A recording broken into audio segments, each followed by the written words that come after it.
And there we are. We're live, Dean. I believe we're Oh, live. oh, hi everybody. Hi It everybody. says we're live. Hi, everybody. A little early in the morning for me, but here we are. Yeah, is this a five stack or is this just a programming special? Like It's I'm not a big time TV CBS TV producer like you. yes. So why don't you kind of label what we're doing today? Obviously, here for the release of the Epstein files, we're hearing victim impact statements from dozens of Epstein's victims. If you watched any Nancy Mace videos yesterday of her literally running out of a meeting room after she met with the victims, crying her eyes out, hyperventilating, or if you listen to the young lady who's part of the oversight committee saying, "Oh my God, this is way worse than I thought it was," and some very rich and powerful people need to go to jail. Today is going to be a very interesting day, but how do we label this? Is it This, is it the Epstein special? Is it the victims special? What are we doing? I think it's a special report because ultimately this is the first time we're hearing this kind of context. The victims speak, and this is an historic day. There's no doubt about it that this is the power to potentially change the presidency. I mean, that's how big a deal this really is. So I'm just going to get the first pictures up here as we're getting them in from the press conference and make sure that we can hear it when it starts. But this is a seminal day. I mean, we've been talking about Epstein for decades. When you think about when Vicky Ward's first article came out, it's been decades. And here we are today, 3 decades later, 2.5 decades, to call it that. Too early for math. Finally hearing from them, it is such a remarkable moment to be able to hear from these people in this context. We've heard from them in some specials, we've heard from them in various other ways, but we've never really heard them with this political context that's just giving us so much profile. Yeah, no, we haven't. And if the precursor to this, which was a couple of leaks, watching Nancy Mace lose her mind, walk through the halls of Congress after meeting with the victims, member of the Oversight Committee yesterday talking about how, if you could turn that down just a little bit, I'm trying. member of the Oversight Committee yesterday saying, "Oh my God, this is so much worse than we thought. It is so much bigger than I thought it was, and some very rich and powerful people need to go to jail," to the point where she said, and I can't remember her name. Anybody in the chat can let us know, even though I can't see it because we're using different software on Substack Live today. But it is truly like, I think we might actually get some pay dirt today.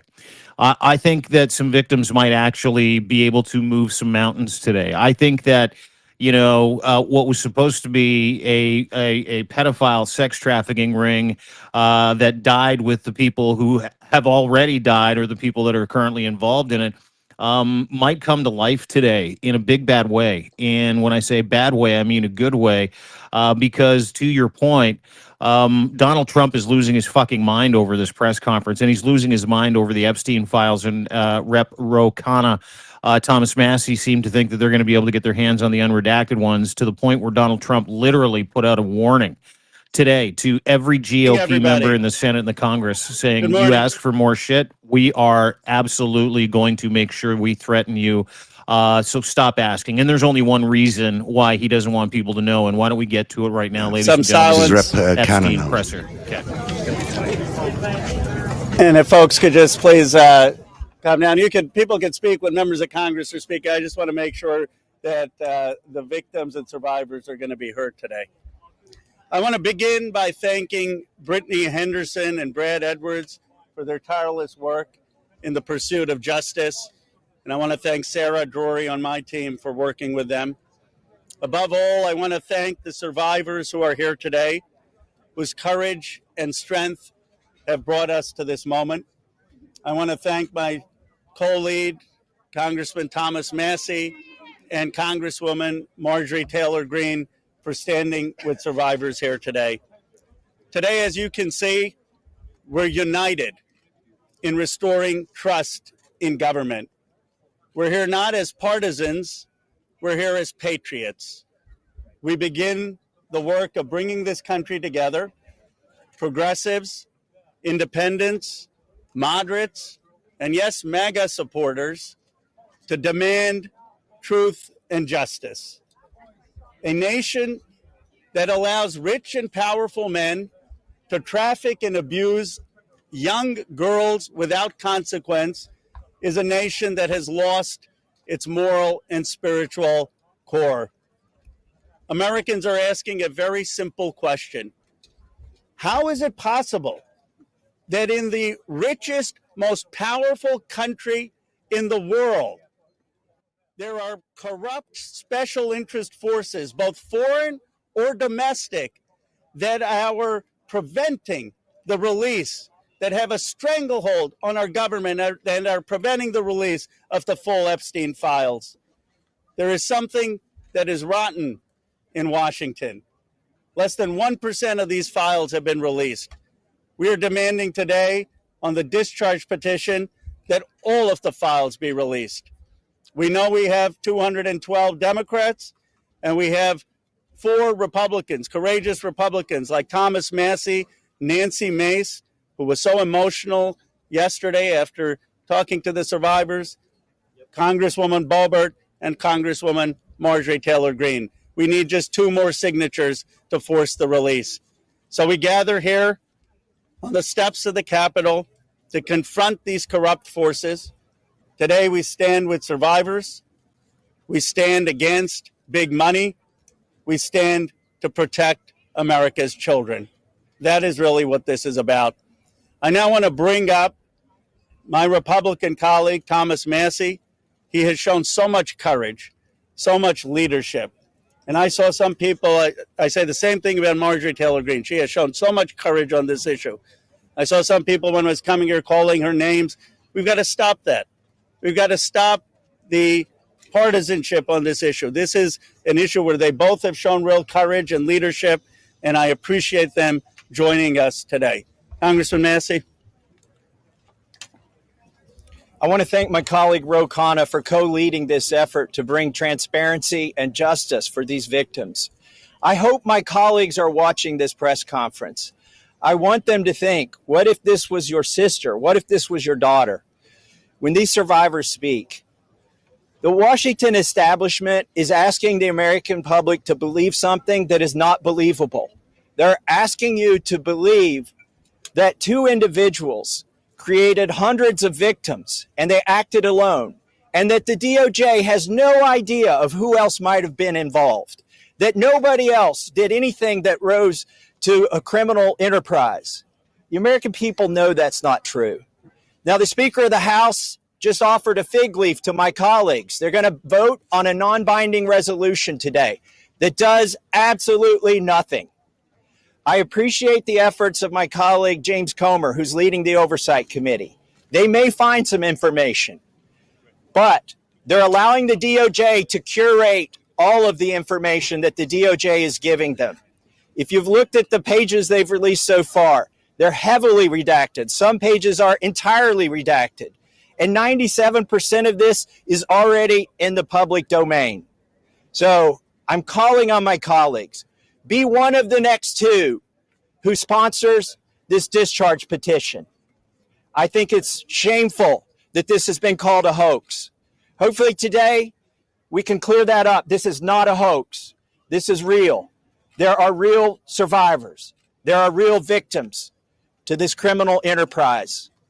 And the perpetrators are being protected because they're rich and powerful and political donors to the establishment here in Washington, D.C. So today we're standing with these survivors, and we're giving them a voice, and I want to close by thanking them. They are brave.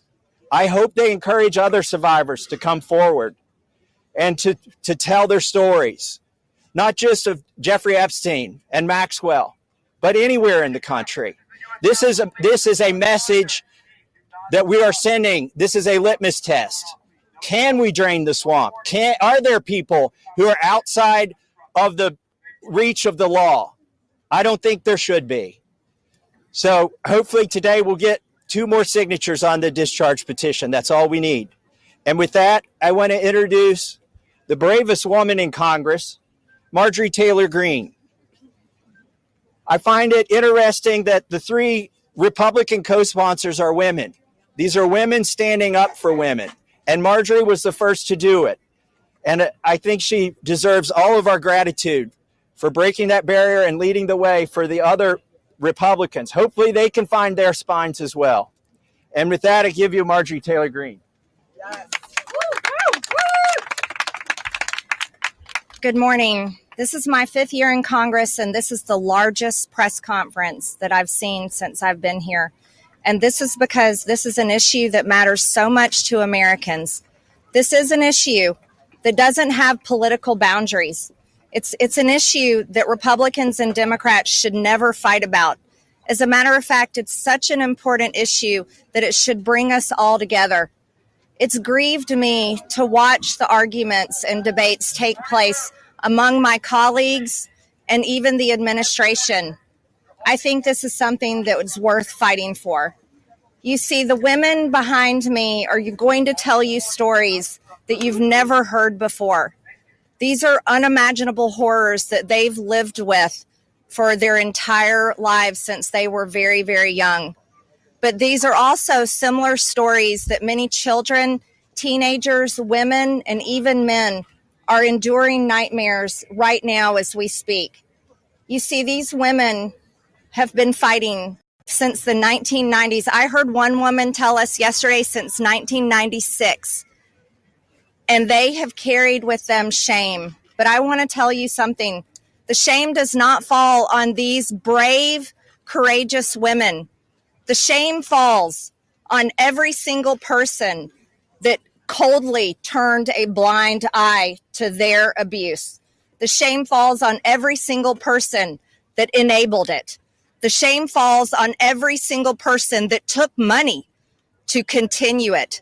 And the shame falls on the people in power over the past several decades that protected the monster, Jeffrey Epstein, and his cabal that continued a nightmare. Those people deserve the shame.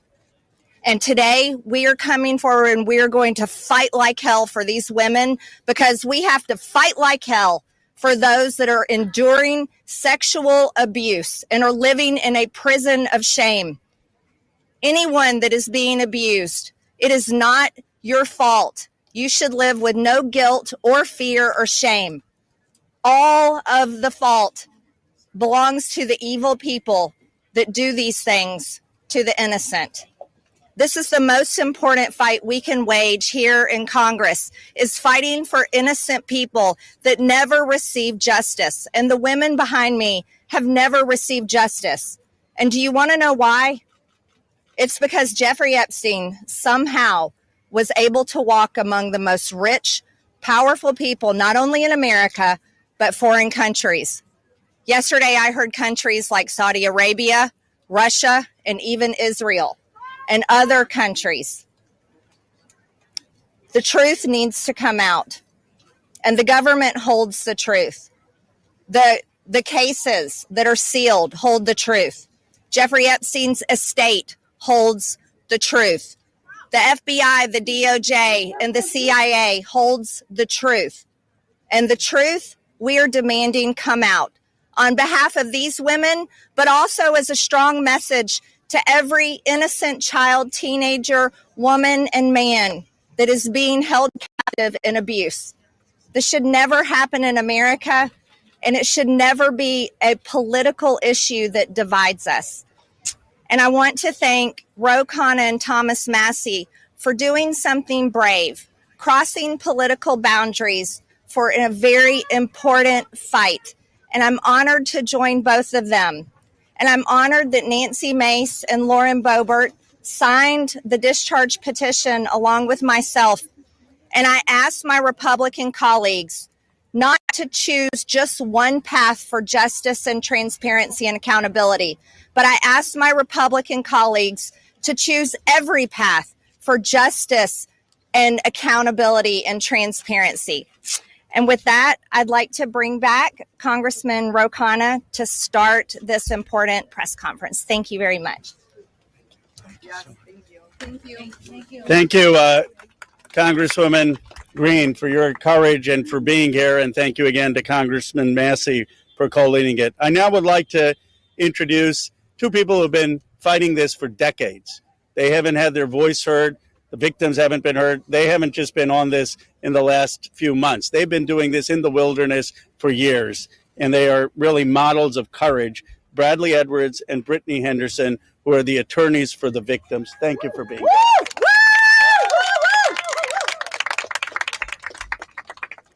Thank you, Roe and Thomas Massey. I really appreciate you putting forth this discharge petition.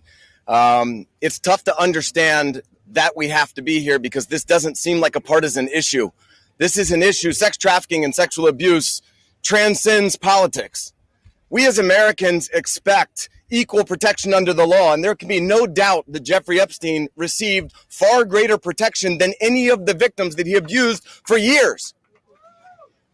In 2008, Courtney Wild walked into my office because she was a part of a federal investigation into Jeffrey Epstein, where all she wanted was the government to talk to her. Little did she know the government had worked out a secret immunity deal for Jeffrey Epstein, and we had to file Jane Doe's versus United States of America to prove that Jeffrey Epstein worked out an illegal non-prosecution agreement with the government. That was 2008.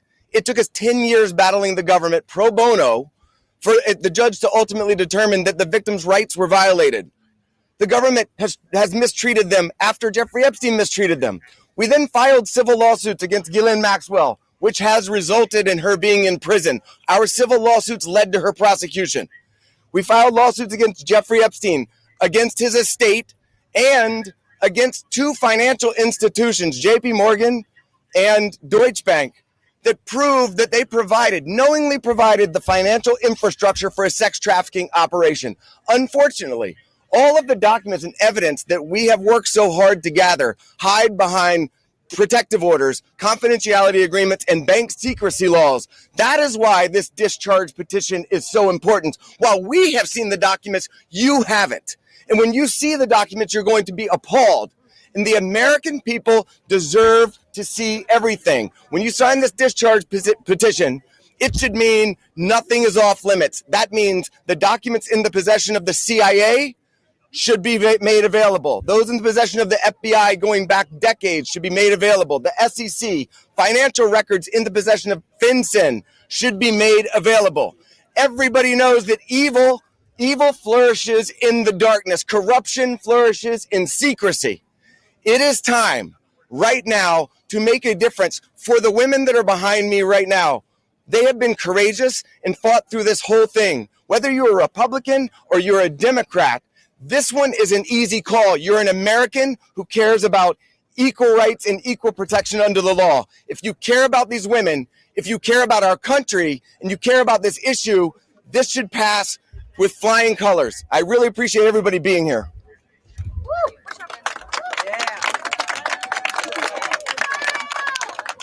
Hi, good morning. My name is Brittany Henderson, and I think in addition to thanking the wonderful congressmen and women who are here today, we need to thank the women, and not just the women who are going to speak, but the other women who are standing behind them, along with other lawyers, Sigrid McCauley, and people who have been fighting for a very, very long time for the world to give this kind of attention to an issue that it should have had forever. This administration has the opportunity to do what the past administrations did not do. This administration can either stand with the victims and stand for the victims, or it can continue to hurt the victims like has happened in the past. We aren't here just to ask for transparency, though. We're here, too, to ask for protection. The women here represent hundreds of other women who we have spoken to, many of whom were trafficked from other countries, from Eastern European countries where women don't have the rights that we have here. Women don't have the protections that we have here. And those women are terrified that their names will be released in these files. The government won't know that they're victims to redact and protect them. So we ask that you please, whoever is going to be in charge of redacting these files and in charge of this transparency, do it in a way that protects the women brave enough to be here, but also protects the women who are terrified that every day when they turn the TV on, something bad is going to happen to them in Ukraine, in Russia, in whatever country they live in, because no one is listening to them there. So thank you for being here. Thank you for listening. And please protect these women while we seek transparency. Good morning. My name is Anushka DeGiorgio, and I stand before you today as a survivor of both Jeffrey Epstein and Ghislaine Maxwell. I want to thank Congressman Massey and Kana for their role in putting together this very, very important bill. Every day of this journey toward healing has come at a profound cost to my mental health. But I am here. I chose to come because this bill really matters. I speak today not only in service of my own recovery from trauma inflicted by Maxwell and Epstein, but to honor the lives, the courage, and sacrifices of Virginia Giuffre, Caroline Andriano, and others who could not continue.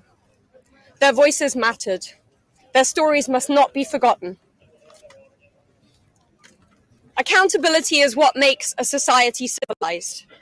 Equal opportunity and equal consequence for all. Consequences are not about punishment alone.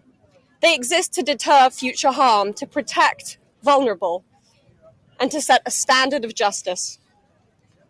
If Ghislaine Maxwell were pardoned, it would undermine all the sacrifices I made to testify and make mockery of mine and all survivors' suffering. That is why the Epstein Files Transparency Act is so essential. It requires the Department of Justice release all the records related to Epstein and Maxwell investigations, flight logs, immunity deals, internal communications, and even the records surrounding Epstein's detention and death. And crucially, it forbids withholding documents simply because of embarrassment, reputational harm, or political sensitivity. This is about ending secrecy wherever abuse of power takes root. But transparency alone is not enough. Survivors need protection, resources, and legal support. If this Congress is serious about justice, then let this moment also affirm your commitment to provide victims with the legal aid they need to confront abusers, to navigate complex systems, and to reclaim their power.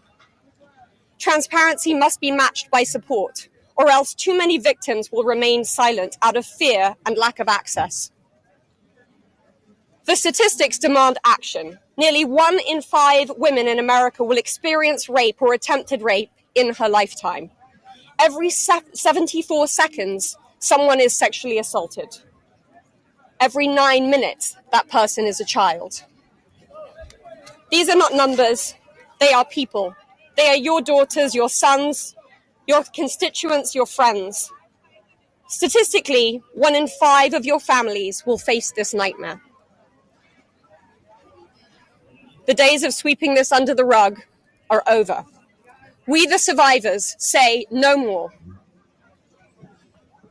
I want to help create a world where survivors of sexual abuse and abuse of power can come forward safely.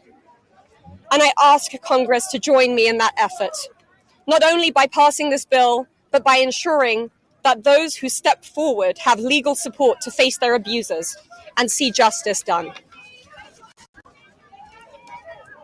When Judge Berman gave Epstein survivors the chance to finally speak, the world listened. After so many years, survivors were heard.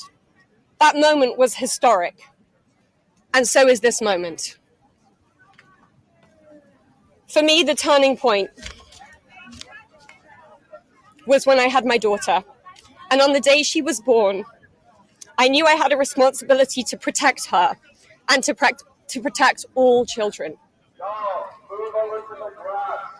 I have to use my voice, the voice that had been silenced by fear and shame for so many years. Make no mistake, my polished exterior is a shield hiding a wound that still bleeds. But through this wound, I have found purpose. To be part of lasting change in how we confront exploitation and abuse. And to be clear, the only motive for opposing this bill would be to conceal wrongdoing. You have a choice. Stand with the truth, or with the lies that have protected predators for decades.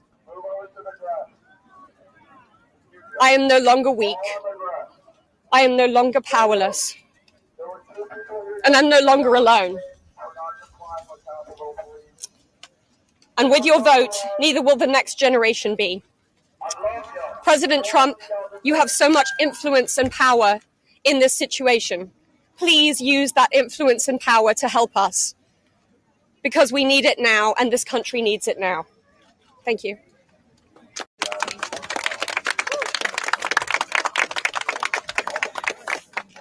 Hello.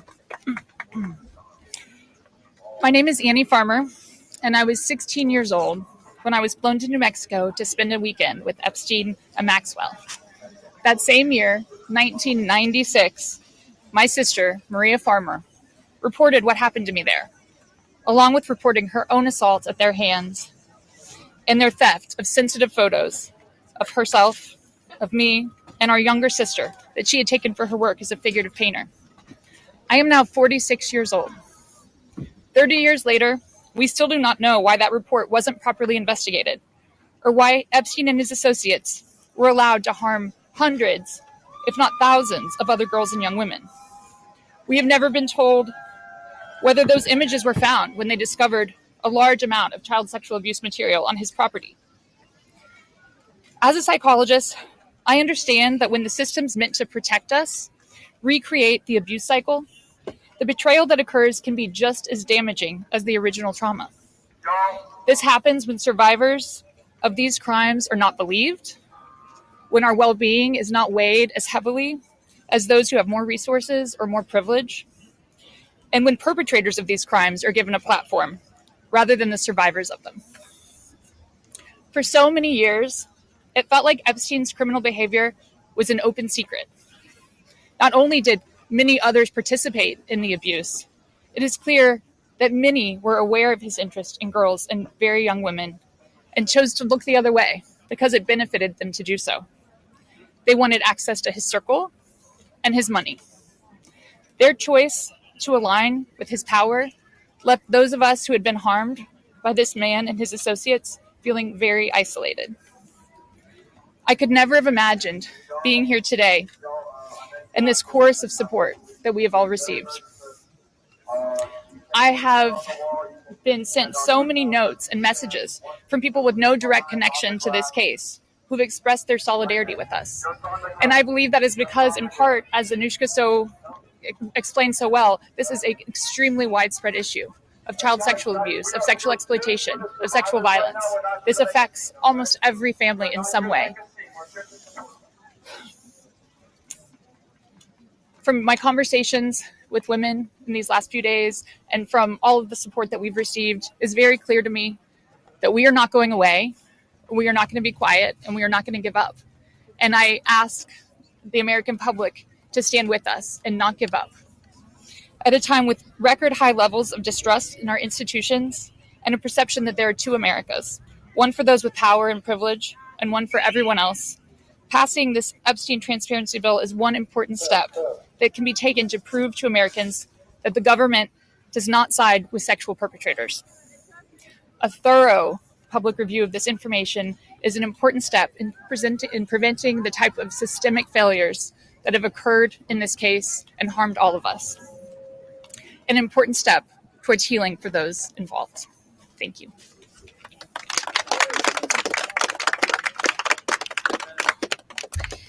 Hello, everyone. I'd like to say thank you, everyone, for being here today on this very powerful and special day for all of us here. My name is Marina Lacerda. I was minor victim 1 in federal indictment of Jeffrey Epstein in New York in 2019. I was one of dozens of girls that I personally know who were forced into Jeffrey's mansion on 9 East 71 Street in New York City when we were just kids. Today is the first time that I ever speak publicly about what happened to me. I never thought that I would find myself here. The only reason that I am here is because it feels like the people who matter in this country finally care about what we have to say. As an immigrant from Brazil, I feel empowered knowing that the little girl struggling to get by at 14 and 15 years old finally has a voice. For the first time, I feel like I matter as an American. I was only 14 years old when I met Jeffrey. It was the summer of high school. I was working 3 jobs to try to support my mom and my sister when a friend of mine in the neighborhood told me that I could make $300 to give an older guy a massage. It went from a dream job to the worst nightmare. Jeffrey assistant Leslie Groff would call me and tell me that I needed to be at the house so often that I ended up dropping out of high school before 9th grade. And I never went back. From 14 to 17 years old, I went and worked for Jeffrey instead of receiving an education. Every day I hoped that he would offer me a real job as one of his assistants or something important, I would finally have made it big, as, like we say, the American dream. That day never came. I had no way out. I was, until he finally told me that I was too old. There are many pieces of my story that I can't remember, no matter how hard I try. The constant state of wonder causes me so much fear and so much confusion. My therapist says that my brain is just trying to protect itself, but it's so hard to begin to heal knowing that there are people out there who know more about my abuse than I do. The worst part is that the government is still in possession right now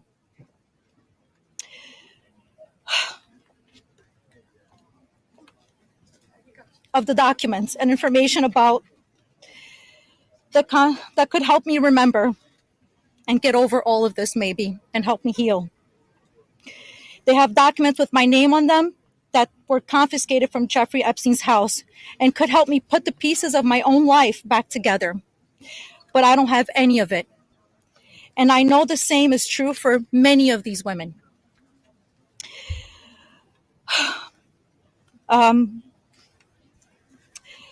We are here to support this bill today, not only for transparency, but for the American people. But if the government is going to release these documents to the public, describing the crimes committed by Jeffrey Epstein and others, the least that they can do is give me my documents that they have about me. The other survivors deserve the same respect from our government.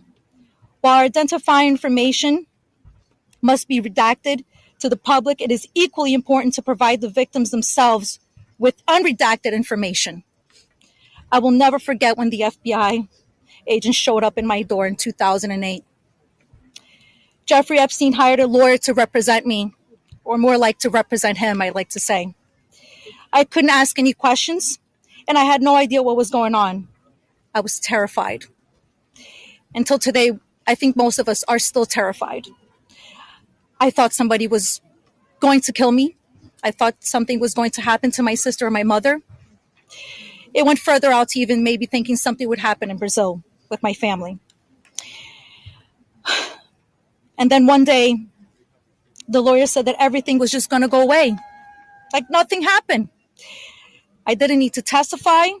When I asked him why, he gave no explanation. That was it. So why? Why was I never called to testify then? We could have saved so many women. We could have saved so many lives from being abused. Why did he get away with it in 2008? Why was he able to go on in the abuse with hundreds of girls after the Florida investigation? Why didn't they let me testify to help stop him? Our government could have saved so many women, but Jeffrey Epstein was too important and those women didn't matter. Why? Well, we matter now. We are here today and we are speaking and we are not going to stop speaking. Today, I stand here with the women who have really helped me to find the strength to come out and come forward to share my story for the very first time. Together, we are stronger than ever. While she may not be with us, Virginia Roberts, we will continue to use our voices to strengthen yours always. Thank you.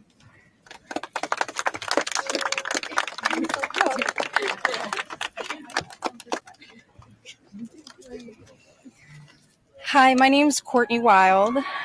I just wanted to take a second and just have a moment of silence for all the women survivors that aren't here with us today, that passed away due to anxiety, depression, trying to keep up with this case. A moment of silence, please.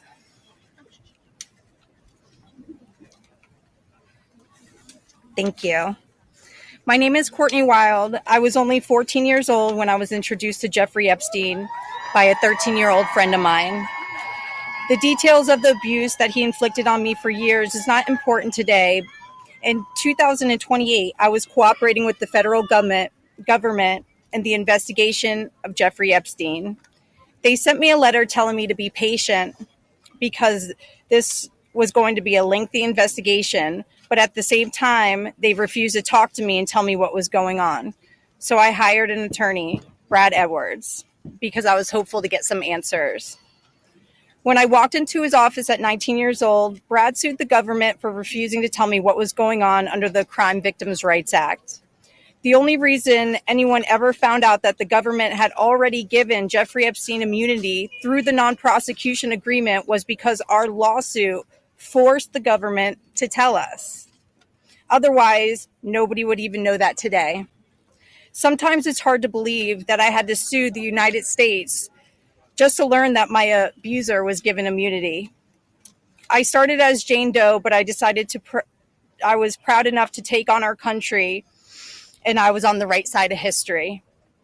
We fought the government for 10 years to prove that the government violated our rights as crime victims and the crime victims' rights in order to protect a pedophile. We had to win the 11th Circuit Court appeals to force the government to turn over thousands of pages of emails between Jeffrey Epstein and the government. Those emails provided the proof that the government worked very hard with Jeffrey Epstein to violate our rights. Why? Why did the government work so hard to protect Jeffrey and not so hard to protect me and my other innocent friends? Why was Jeffrey so important to the government, and why was I so insignificant? Why did nobody but our lawyers care before now? It seems people have only started to care because of Twitter and politics.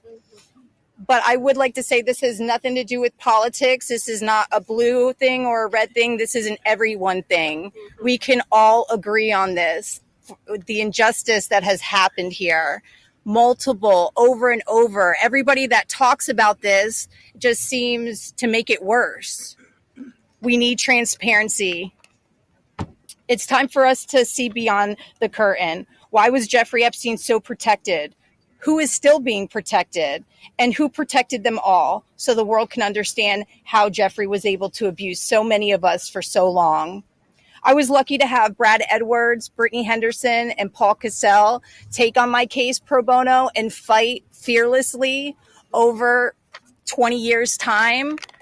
I would like to thank them, and I'd also like to ask the Trump administration to please sign off on the Crime Victims' Rights Reformed Act, the Courtney Wild Crime Victims' Rights Reformed Act that's we're trying to get passed here so we can close the loopholes in the CVRA case that Epstein's attorney used to their benefit to get away with this. Thank you so much.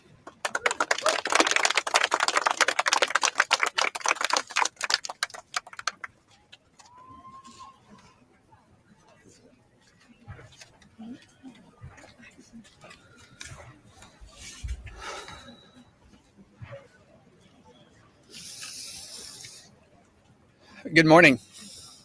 First and foremost, we want to extend our deepest gratitude to Brad and Brittany Edwards, Congressman Massey and Kana, and above all, the brave survivors who have entrusted us with the privilege of speaking today on behalf of Virginia. Robert Giuffre, as her family.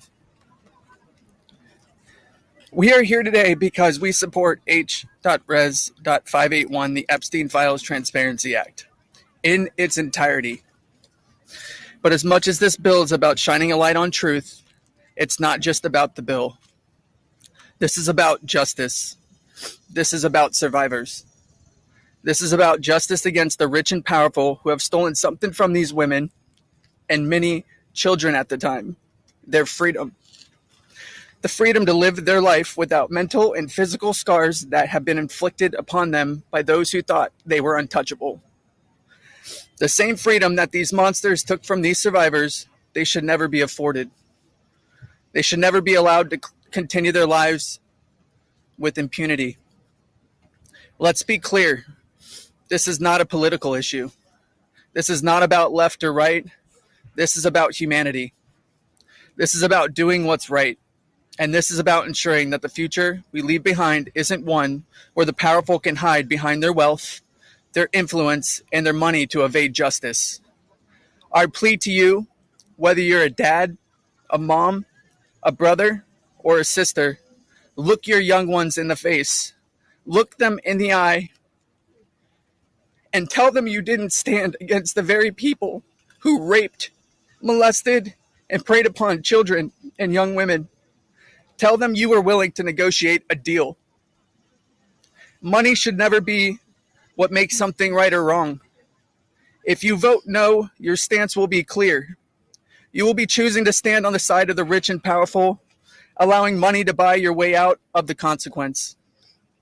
But here's my one ask. Look these survivors in the eye and tell them why. Then look the people of the United States in the eye and tell them why. And then, when you're alone, look yourself in the mirror and ask yourself why. Virginia said it best, and I quote, "I have physical and mental scars that will never heal. I have memories that will never go away. They say time can heal, but this won't. Not until the justice system makes an example out of these people with so-called privileges. I just call it money. The only time I can begin to heal is when their freedom is taken from them, just like they did to me and literally thousands of other victims. The survivors of this horrific abuse are watching. The American people are watching. And history is watching. Which side will you be on?" Thank you.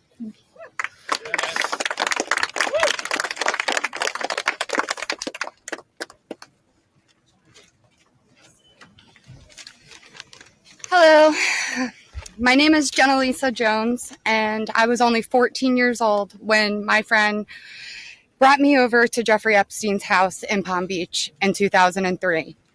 I had a terrible home life, but I was such an innocent kid then. I always did my best in school, and I had such a positive outlook on life. Until that day that I met Jeffrey, I have never been more scared in my life than I was that first time that he hurt me. I remember crying the entire way home, thinking about how I couldn't ever tell anyone about what actually happened in that house. This guy was so rich and had so many pictures with so many famous people, and no one would have ever believed me if I told them. I want to thank Congressman Rowe and Congressman Thomas Massey for having me here today. It was really hard for me to find my voice and to become strong enough to speak about my abuse. I didn't come forward until 2019, and even then it was like I was afraid of a ghost. I know that I was just a little kid, but sometimes I still feel like it is my fault that this happened. Being given the opportunity to speak at the United States Capitol building about something that is so important, not just to me and the women before you, but to the entire country. Together, we can finally make a change. And that is thanks to the people like these two congressmen and their teams who actually care about the victims. If you are a member of Congress and you are listening to all of us speak here today, please really listen to us. Please vote for this bill to be passed. Please recognize how important it is for transparency relating to Jeffrey Epstein. Whether you are a Democrat or a Republican, this does not matter. This is not about sides. You are an American, and you are a person who has chosen to serve in an elected position to stand up for those you represent who cannot always stand up for themselves. We are those people. We are the Americans that you promised to protect. And we need your help. Please, President Trump, pass this bill and help us. Make us feel like our voices are finally being heard. Thank you.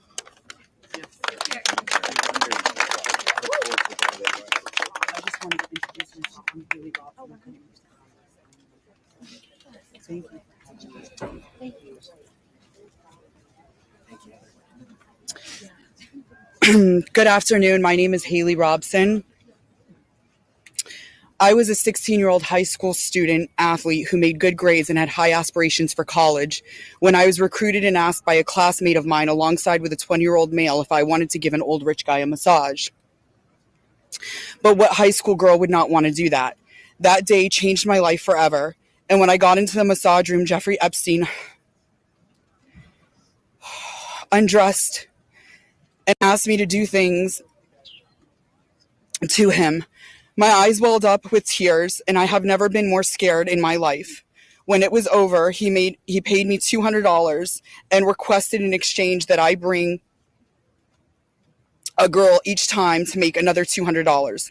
I told him I did not want to do that, and then he gave me an ultimatum. Either you come here and massage me when I call you, or you bring me friends of yours to massage, and I will give you $200 per girl for each time she comes.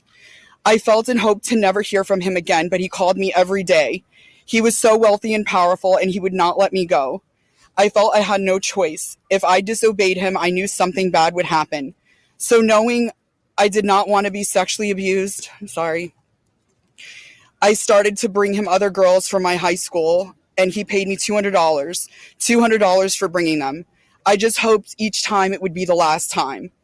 One day, the stepmom of one of the girls brought him and called the police on Jeffrey Epstein. The police then called me in for questioning.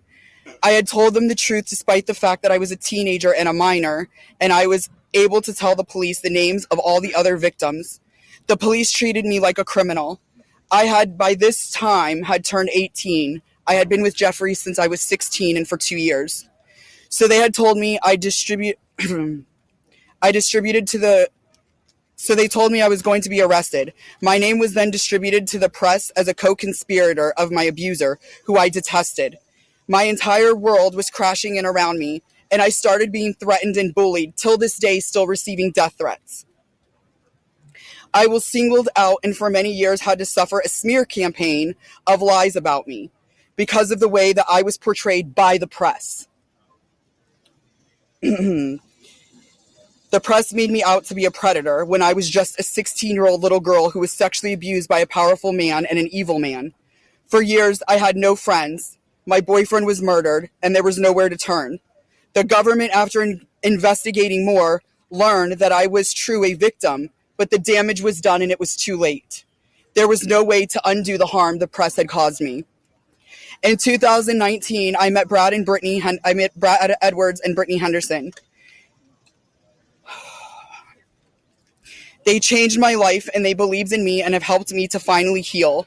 Healing is a process, and I may never get there. But the passage of this bill requiring the government to produce all the evidence that it has gathered on Jeffrey Epstein and Ghislaine Maxwell is a huge component of healing for me and for the many other women who have suffered for so long.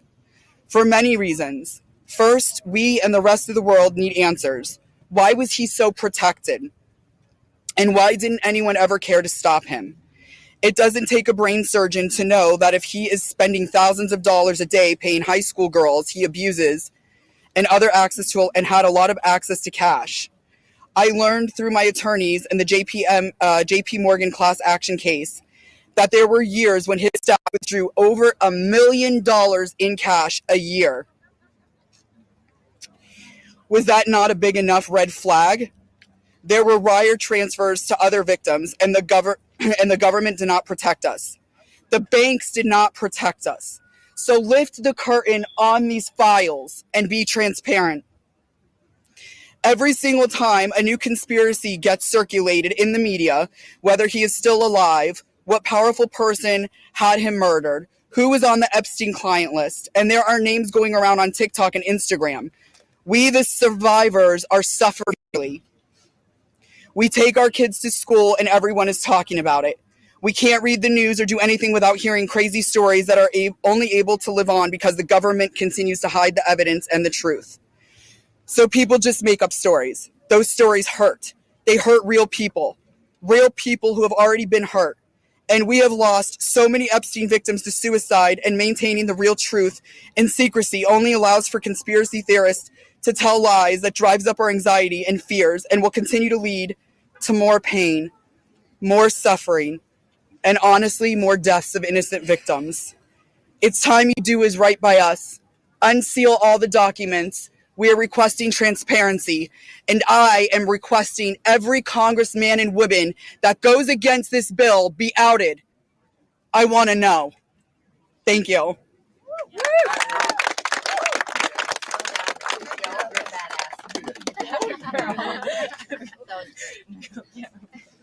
Tear into the press and tear into Congress. Hi there. My name is Lisa Phillips, and I'm the host of a award-nominated podcast called From Now On, a platform supporting survivors. I want to thank all of my survivor sisters who came before me today. I'll be very short. In the year 2000, I was taken to Jeffrey Epstein's island while on a photo shoot on a nearby island. Who I saw and what I experienced there was a glimpse into a very dark and disturbing world. For years after, I tried to avoid Jeffrey, but he had introduced me to Katie Ford, the owner of the Ford Modeling Agency. Epstein's reach went to the very top of fashion, arts, and entertainment. This did not just happen to underage girls in Florida. In New York City, hundreds of young, ambitious women were abused by him. Epstein was not just a serial predator, he was an international human trafficker. And many around him knew, many participated, and many profited. And yet, he was protected. So I stand here today for every woman who has been silenced, exploited, and dismissed. We are not asking for pity. We are here demanding accountability, and I'm demanding justice. Congress must choose. Will you continue to protect predators, or will you finally protect survivors? And also, I would like to announce here today, us Epstein survivors have been discussing creating our own list. We know the names. Many of us were abused by them. Now, together as survivors, we will confidentially compile the names we all know who were regularly in the Epstein world. And it will be done by survivors and for survivors. No one else is involved. Stay tuned for more details.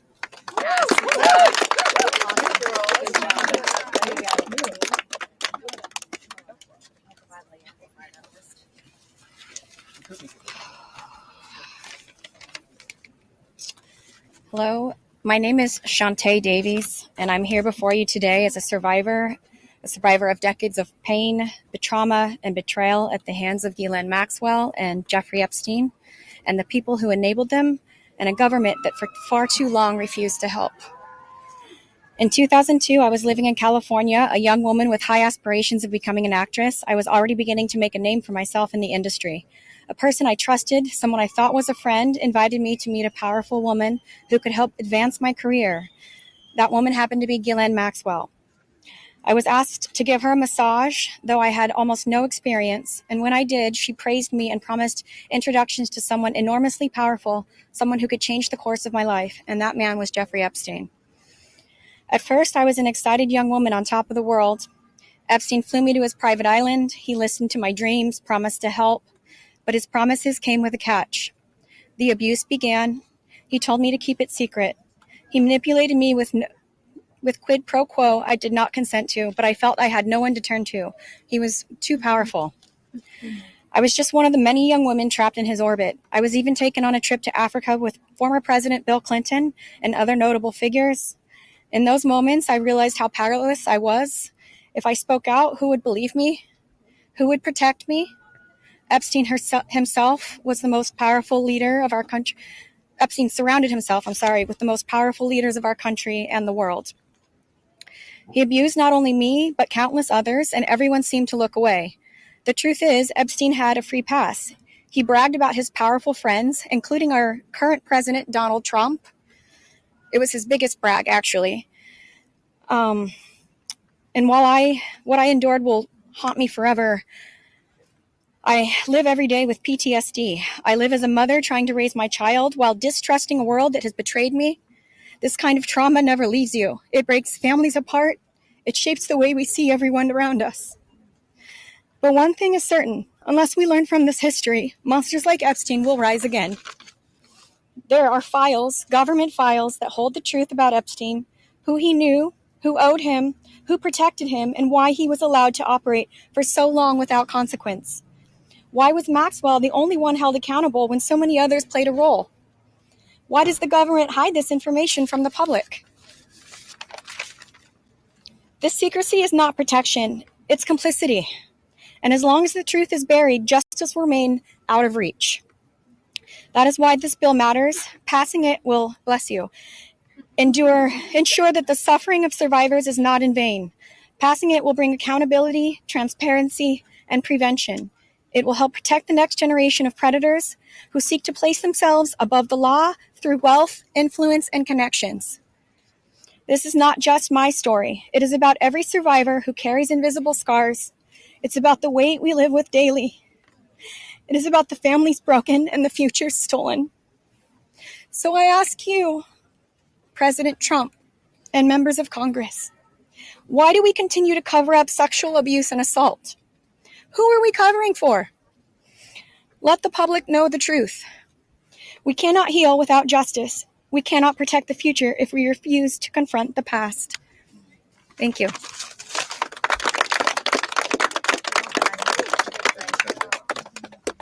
Let's just give a round of applause for all the courage and strength that the survivors have shown. We now will take a few questions. You can always get Congressman Massey, me, or Congresswoman Green in the hallways and other places. If you have questions for us, that's fine. But I wanted to see first if you have questions for the lawyers and the survivors, and Brad will facilitate any of the questions to the survivors. Yes. Yeah. This question would be for the survivors, Mr. Edwards. The president has said that this Epstein issue is a hoax, is the words that he used. Can we get your reactions to what you think when you hear him say that? Oh, I'll answer that. Mr. President Donald J. Trump, I am a registered Republican, not that that matters because this is not political. However, I cordially invite you to the Capitol to meet me in person so you can understand this is not a hoax. We are real human beings. This is real trauma. What does it feel like emotionally to hear that? Devastating. It's being gutted from the inside out. Not that I would know what that feels like, but I imagine it's the anxiety buildup with the depression and the survival mode, and then your nervous system goes limp and ironically is shot. And it feels like you just want to explode inside because nobody, again, is understanding that this is a real situation. These women are real. We're here in person. To say that it's a hoax is just not. Please humanize us. I would like Donald J. Trump and every person in America and around the world to humanize us, to see us for who we are and to hear us for what we have to say. There is no hoax. The abuse was real. Now, what goes on behind closed doors, I can't speak for that. What happens around the world politically, I cannot speak for that. But I am here with all of these women, including our attorneys, and I would be more than happy to meet with him, and I will meet him halfway. Mr. Edwards, I wonder if any of the victims could respond to the news from recently about Ghislaine Maxwell being transferred to a lower security prison in the afternoon. That one. You want that one? About her transfer to a... Oh, yeah. I'm happy to speak to that. We were horrified to learn that she had been transferred to a prison camp.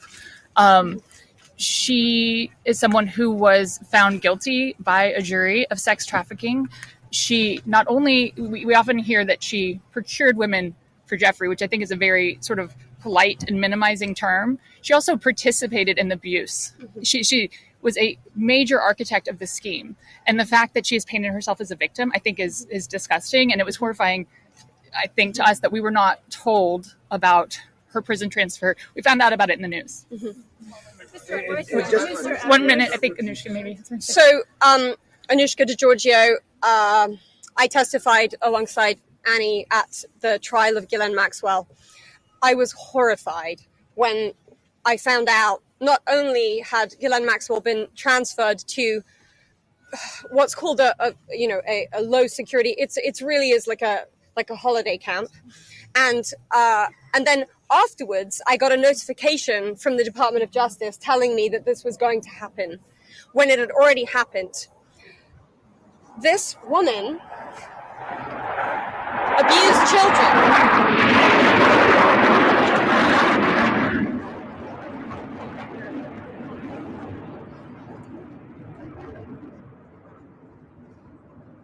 I was abused by Jeffrey Epstein and Ghislaine Maxwell for over 10 years. Ghislaine Maxwell was present for some of my abuse at the hand of Jeffrey Epstein. She was present, she was complicit, she was enabling, and it is appalling and disgusting. And it's one of my worst nightmares that she not only be transferred, but at the possibility that's very much going around that she might be pardoned. This is not okay, guys. This is not okay. And I just want to add that I think it sends a very dangerous message to our country, to the young people in our country, that someone that we all know is aware of these crimes could be given a pass. And just for the last survivor who just spoke, the last survivor who just spoke, she said that Epstein would brag about her relationship with Donald Trump. Could she please elaborate about that? And anybody Shante. can get to the microphones. Get close. Yeah, I did say that.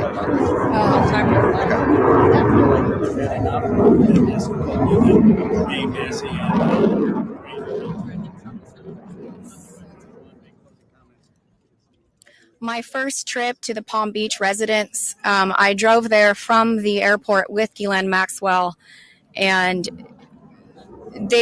Jeffrey and Ghislaine were always very boastful about their friends, their famous or powerful friends, and his biggest brag forever was that he was very good friends with Donald Trump. He had an 8x10 framed picture of him on his desk with the two of them. Like, they were very close. Go ahead. On this client list that your survivors are... Excuse me. One second. For this client list that you ladies are putting together, you said it would be confidential, but will the public... Could you clarify, will the public get to see that? So, Lisa, what's your envision here? Is it going to go to the public or just amongst the survivors? No, we're reaching out to survivors that are scared. So come on up. We're reaching out to survivors that are scared to come forward and that also know who they were trafficked to. So that's the list that we're compiling. We're not quite sure, how we're going to release that, or even if we're going to. The Department of Justice needs to release the list. Right, because for folks at home, they might be confused. The survivors know the names. You've seen these powerful people. Why can't you say the names? Could you just explain for folks? Why do we have to say the names when the government knows the names?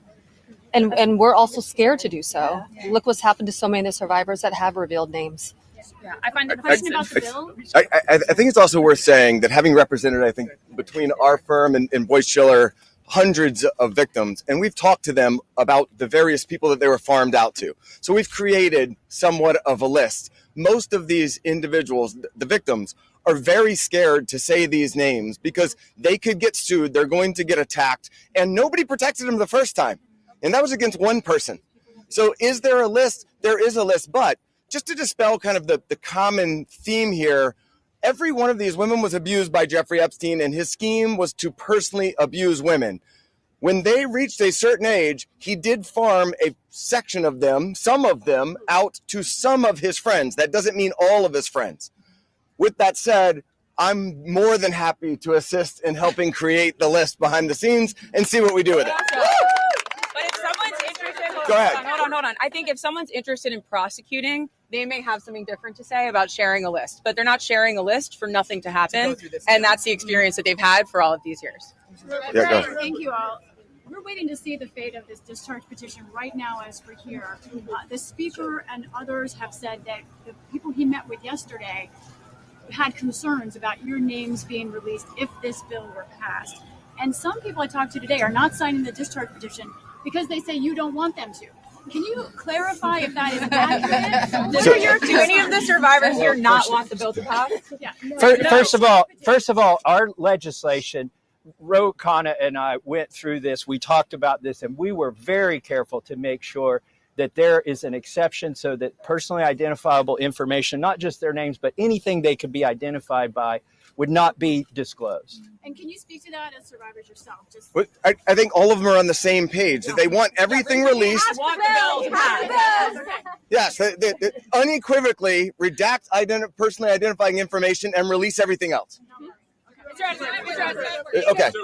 Mr. Edwards, thank you. Uh-oh.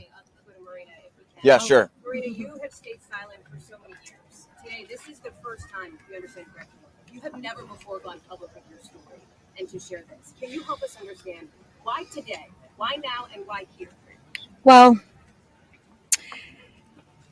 it is not okay for us to be silenced, and it's not okay for Jeffrey Epstein and everybody else to be put on a pedestal.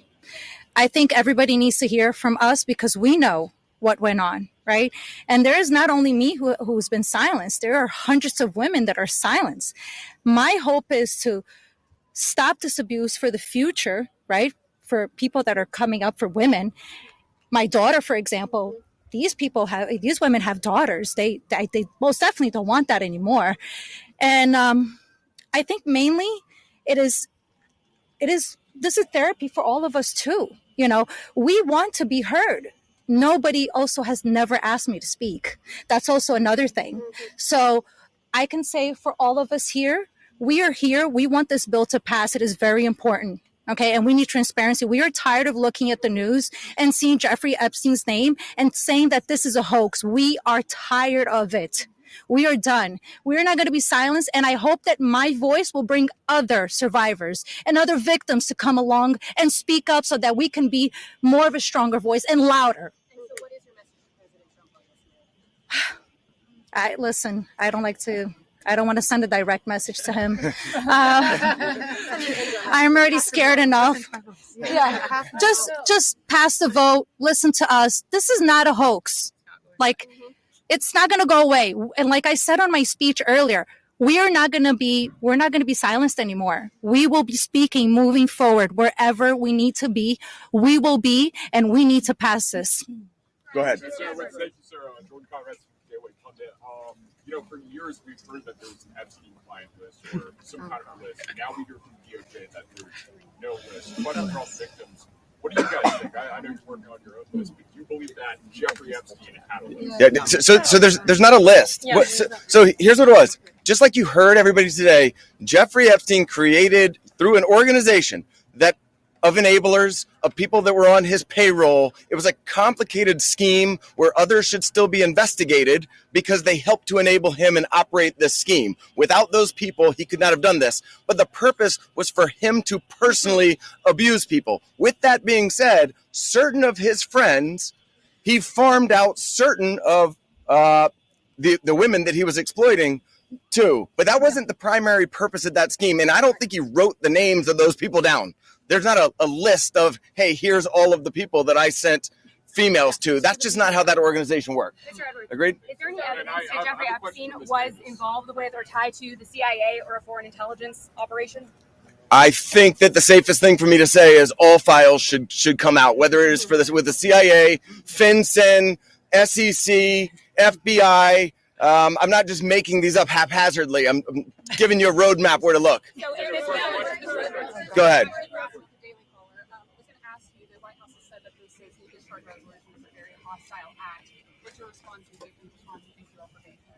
I'll go first and then I'll let them. They're much more important than me, but I don't understand why it's a hostile act. I can tell you that I talked to President Trump back in 2009 and several times after that. He didn't think that it was a hoax then. In fact, he helped me. He got on the phone. He told me things that were helping our investigation. Now, our investigation wasn't looking into him, but he was helping us then. He didn't treat this as a hoax. So at this point in time, I would hope that he would revert back to what he was saying to get elected, which is, I want transparency. This about face that occurred, none of us understand it. In fact, I don't understand how this is an issue that's even up for debate. How do you not stand behind these women after you've heard their stories and know that hundreds of them were abused and it was only because files are being kept in secrecy? The world should know who he is, who protected him, and the other people that are out there to be investigated need to be investigated. Sir, Good. Are there any people who are currently serving in government, who are named, who you know of, are in these files, who you had relations with, anything of that sort, who Jeffrey Epstein connected you with? Are you willing to say yes or no? I don't think I can answer that.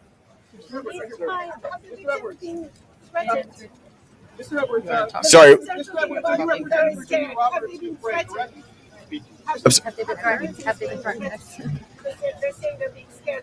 I think she's referring to my speech. She's got hi, Anushka DeGiorgio. I have been threatened. I was threatened by phone. My daughter was threatened when I was volunteering to participate in, by means of being a witness in a civil lawsuit that Virginia Giuffre was bringing against Ghislaine Maxwell. I have been followed. I have been stalked. I have been followed not only by journalists, but by people who do not get out of the car and do not try and talk to me and just drive behind me as I drive my daughter to school. So the fear is very real for us. I have also been in multiple situations with both Jeffrey Epstein and Ghislaine Maxwell, where they have been direct and indirect about implying and saying that if I was to talk, if I was to bring any kind of trouble, then there would be severe consequence, including death. Just to add to that, Maxwell also threatened my sister Maria Farmer. When the FBI did nothing about her initial report, we did.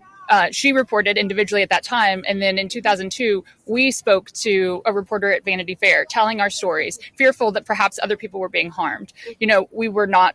We believed that was going to make a difference. We believed that would be put in print, and that story was crushed. And it was because of their power, and the message that we got from that was direct threats from Maxwell to my sister about her well-being and her safety and that of our family. So I think many people have similar stories of threats. That has been a very real part of this case. Go ahead, over here. Do any of today's survivors speaking, did anybody here ever have any connection or interaction with Epstein's alleged financier, Leslie Wexner? No. Nope. Do you want to address Well, that? I just want to say one thing that's very clear when people say, please share names. There are names that are very well known, like that of Les Wexner, who everyone knows supplied an enormous amount of Epstein's, financial wealth and allowed this operation to happen. So it's, I think, confusing to many of us why there have not been more ramifications for him, and he's been seen as a victim when clearly, I believe there's more to it. Yep. Yeah. So you represent Virginia Roberts for 10 years. She eventually had to recant the allegations that she made against Alan Dershowitz. She alleged that. We're not talking. All right, next question. Next question. Thank you. Who's next? Why is it that she should be? Yeah, no, we're not answering your question. Anybody else?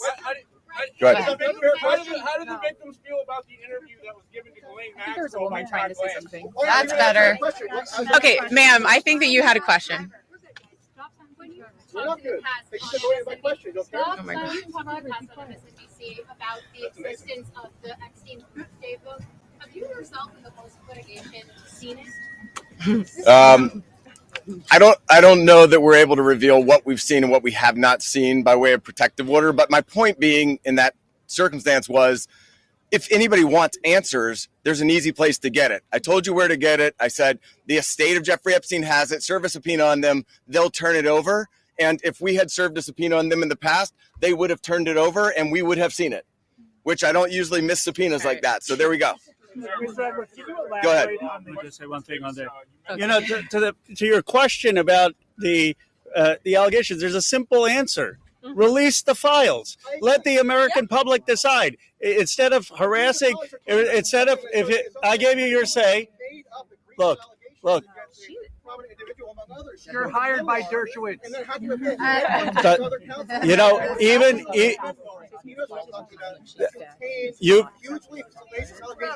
You've been heard. And even Alan Dershowitz says release the files. Release the files. That is the answer, and that's what we're here for. And that is the. You gotta go. You gotta go. Goodbye. Can you elaborate on that? Sorry.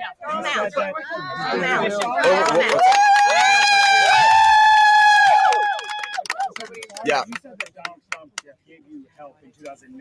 Can you elaborate on your interactions with Donald Trump back in 2009? And for any of the victims, they didn't ever see the president, well then not the president yet, but they never see Trump with Epstein in any way.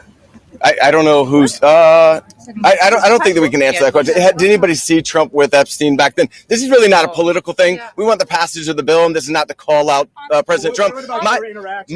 My point was that he was friendly back then, did not think that it was a hoax, and was trying to help. And now it seems like all of a sudden somebody's in his ear and he's not. So I'm hoping he'll come back to where he was back in 2009, be on the side of the victims, and stand with us. Go ahead.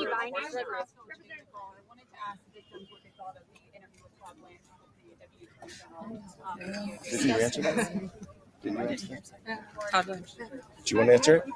Teresa will step up. I would, Teresa J. Home. Happy to speak on that because what I will say is she got this airtime and platform. Her voice was elevated way before our voices were elevated here today. And that same calm, manipulative voice that she had so polite there that day with Todd Blanche was the same polite, coercive, manipulative voice that I heard as she was grooming me to then send me off to the home of Jeffrey Epstein where he would assault me. So that's what she was doing for hours, speaking with me, building relationship with me, building trust with me, allowing me to believe that I was going to get this job, a dream job that I had been recruited from my college, flown across the country from Los Angeles to New York City to interview, so I thought.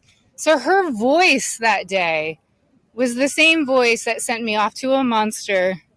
So nothing can be believed from what she says because she's been charged with perjury. I myself could sit there and listen. And as I did, I sat there and listened to this woman's voice lie. And there was no pushback from Todd Blanche because does he even have the facts to be able to push back on her? We could sit there and push back. Why didn't we get to attend that? Why weren't we there that day? Or why wasn't even one of us consulted prior to that day in that meeting? And why on earth has she been moved from Florida to her?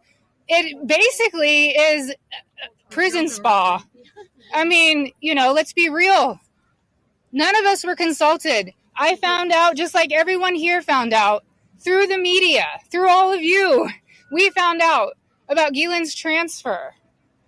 So I'm very angry to sit there and listen. The feelings that come up listening to this woman's voice is repulsive. Yes, I would say it's triggering. We all work very hard on healing, and it still gets to us after 2 decades. It's a very long answer, but it's repulsive to sit there and listen to her voice in her interview. Can we take two more questions? One over here. My reporting in Vanity Fair directly led to a $100 million payment from J.P. Morgan to the Virgin Islands. Will you go after the DOJ, the FBI, because they're sitting on evidence? I've held the evidence in my hands. I think that there's nobody that's immune from us going after them if there's a legitimate action to take. So to the extent that evidence exists, then show it to us and we'll help in every way we can. We stand with the victims. Okay. One more. Can the survivors speak to speaking up, being threatened, and being afraid to come forward with a story to the case of Katie Johnson, who alleged that Donald Trump and Jeffrey Epstein? I don't think we can talk about. That case. I do think it's worth saying, though, despite the comments that he made, Virginia Roberts Giuffre is an American hero. Yeah. She is somebody without whom we would not be able to have this voice. She was the one who had courage to name names, speak out against people, and she was standing up against everybody at one time with an enormous amount of pressure. And most of these women are here because of Virginia Roberts Giuffre. So. All right, last one. Johnson says he's protecting the innocent. One of the victims Clearly not us. I don't think that anybody knows, but I can tell you that in the oversight committee meeting yesterday, they indicated that they were all for transparency, releasing the files, and asked us to hold them accountable. Isn't that right? Yes. They said hold them accountable, so we intend to hold them accountable. It's up to them. We're going to show them where to go with it, and as long as they're doing their job, they should. I'm going to turn it back over to Ro Khanna. Thank you. Let me just say this. Let me say this. I think the people back who are testifying here today or speaking out today, they are American heroes. Let's give them another round of applause. And you say, look, Thomas, Marjorie, and I, we're huge believers in the First Amendment, and we believe in free speech, and we take abuse all the time. But you see why it's so hard to do what they have done, because they come forward and you subject yourself to national scrutiny and national questioning. And I just want to say from the bottom of my heart how appreciative I am and how proud I am of what you've done today. You made a big difference. Before I bring on Marjorie and then Thomas will have the last word, I want to summarize three basic things that I heard from the survivors. First, they want to know why our government covered up for someone rich and powerful. Why is it that we have two Americas? People say, why do you need to release the Epstein files if Epstein is dead and Maxwell is in jail? Because we don't know who all was involved in the cover-up. Why are there rich and powerful people who didn't have justice? They want to know that. Second, many said it's important for their own closure. They don't know their own abuse. They want to understand what's in these files for themselves. And third, we heard that there are many others who obviously were involved. And they want to know, and the American people deserve to know what was there in those files. I actually think they're helping us come together as a country. I've never done a press conference with Marjorie Taylor Greene before. I've done some with Tuss, but look, this country is divided and exhausted. This is one thing that we can come together on. Yeah. And I was very clear with Thomas. This is not against President Trump. I would like nothing more than a Truth Social post for him after this press conference saying, just release the files. Be with Massey Khanna. This is about something much deeper. It is about bringing this country together to stand for America's kids, to restore trust, and to move this country forward. So thank you to the survivors for helping us do that. Now I want to introduce Marjorie Taylor Greene.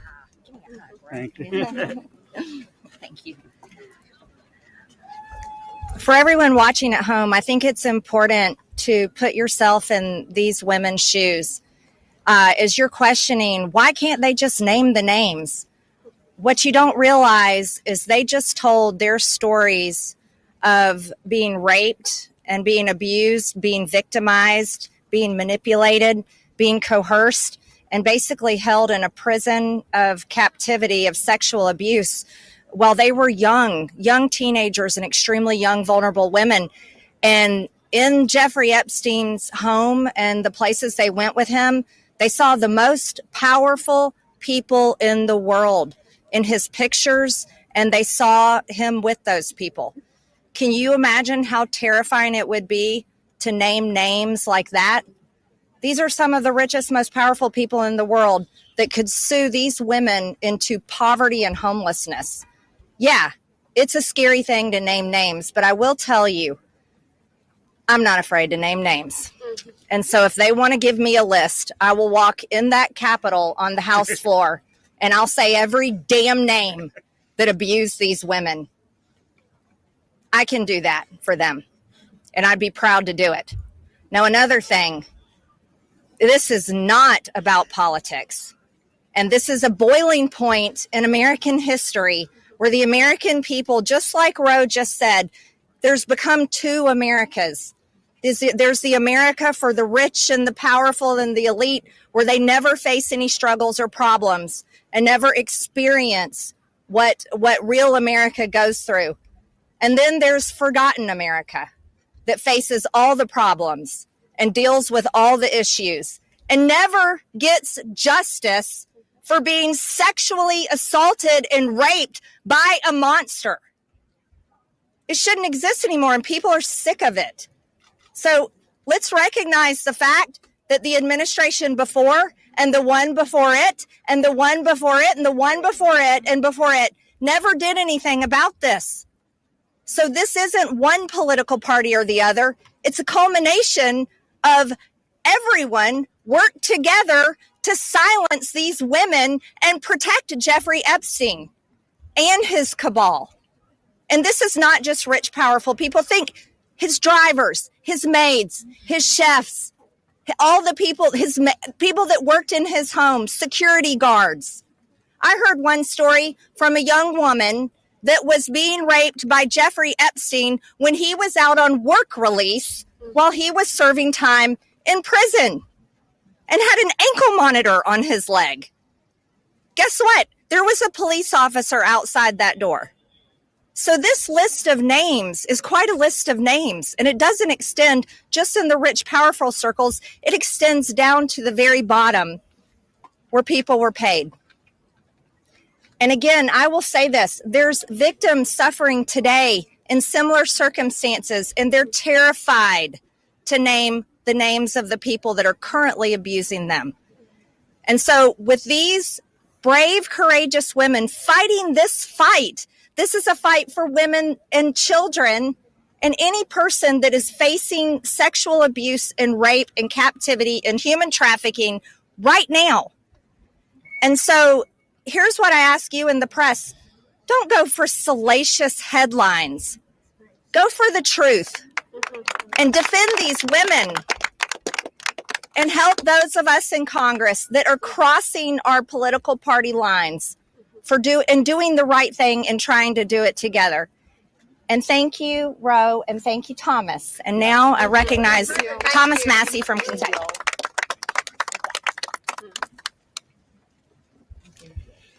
Well, there's three branches of government, and we're supposed to keep each other accountable. And that's what we're doing here today in the People's House. We're standing in front of the People's House with real people, not a hoax. And they've told their story. We wanted to give them a platform to speak, and they've had it. They stepped up, and they were brave. But I also today hope that they would persuade my colleagues to join this effort. But I found out something today that happened that I wasn't expecting. They persuaded me to fight even harder. I'm not going to give up. And I want to end with this call to action. First, a call to action to my colleagues who just an hour before this press conference were prepared. They were given a fig leaf. We'll put a resolution on the floor so that you can say that you voted to protect the survivors. The resolution doesn't really do anything. And that's the oldest trick in the swamp. When you want to kill the momentum, when you want to kill initiative, you introduce a placebo, a different bill that does nothing, and then try to pull the wool over the eyes of the American people. That's not going to happen. We demand real accountability. I encourage my colleagues, please, there's over 200 Republicans who have not signed this discharge petition. We only need 2 of them to sign it, and every Democrat will sign it. And that will get us the number we need to force this vote, to pass a law, not a polite request to the DOJ to police themselves. No, we need legally binding legislation to force that to happen. And my main call to action is to the people watching these live feeds that are going through these cameras right now. Congressmen, listen to you. Light up their phones. Burn down the phone lines here in Washington, D.C. Ask them the questions that these survivors wanted you to ask them. Why won't you be for transparency? Don't accept their answer that the bill has a flaw or that the survivors don't want it. We know that's not true. They wouldn't be fighting it so hard in this town if it wasn't the real bill. So with that, please call your congressman. Tell him or her to get on this bill and to stand up for these survivors. Thank you and God bless. That's the end.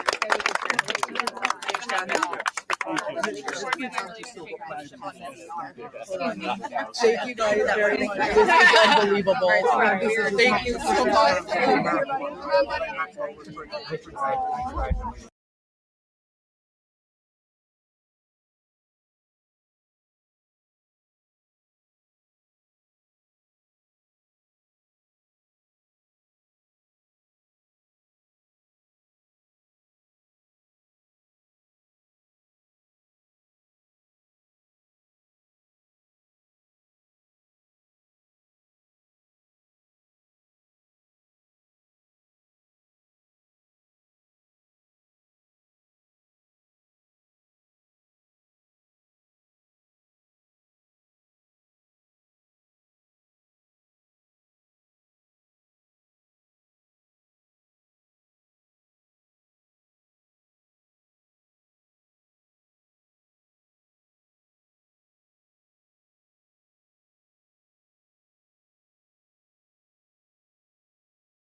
day when one of Epstein's victims said he used to brag all the time about his best friends, including the president of the United States, Donald Trump.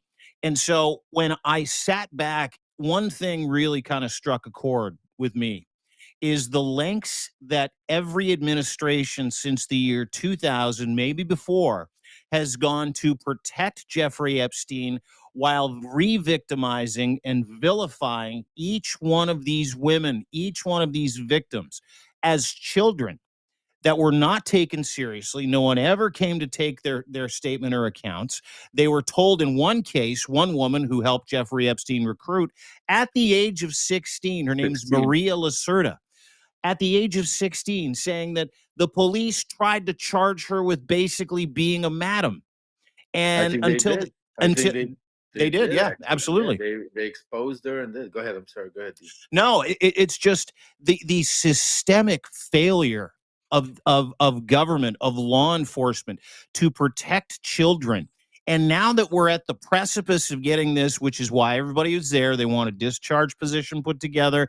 They want the order to come out. They need 2 more votes. You got fucking Marjorie Taylor Greene and a few other Republicans that have switched sides, stood next to Ro Khanna, Thomas Massey, and these victims in this incredible moment when you've got another couple hundred GOP members who sat and watched these women go, I'm out. I want nothing to do with it. And then top that off, and Lev, I'll throw it to you after this.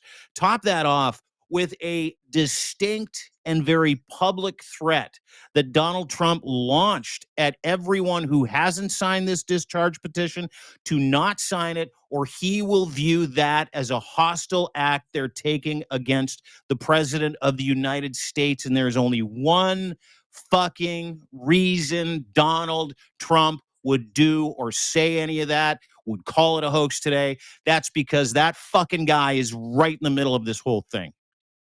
Oh, I mean, and this is one of the things. Maybe and I don't want to. I want to always keep our eye on the ball, but we're trying to let the voices be heard, and this is what I want to say. We know, and this is what you said. Donald Trump's pudgy fingers, or whatever you want, little fingers, little hands, are all over this thing.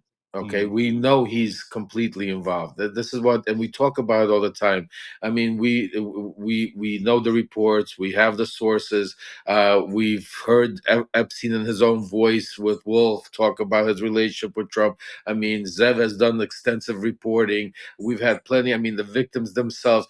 I mean, that we know is for a fact. Just like we know for a fact, Donald Trump is a convicted felon. He could go there and say it's it's a hoax. He says it, but that also is a hoax. But we know he's a convicted felon. So we know Donald Trump is involved. So we know, and this is the thing I want to say. But there's certain people that need to start getting held accountable, and it's not only the people that did the crime, but the people covering up the crime are just as involved in this. People like James Comer in Congress, people like Johnson, the leader, what's it called? Mike Johnson, Mega Mike, Jim Jordan. Jordan, all of these people that go up there on their pulpit, talk about how religious they are, how they protect women's rights, how they do all of this. This is identical. What is different than having Epstein commit the crime or Maxwell bring him in there, when these guys are in the most powerful position right now? Instead of releasing the files right now, signing this agreement and making this whole thing and just release the files, they're covering it up.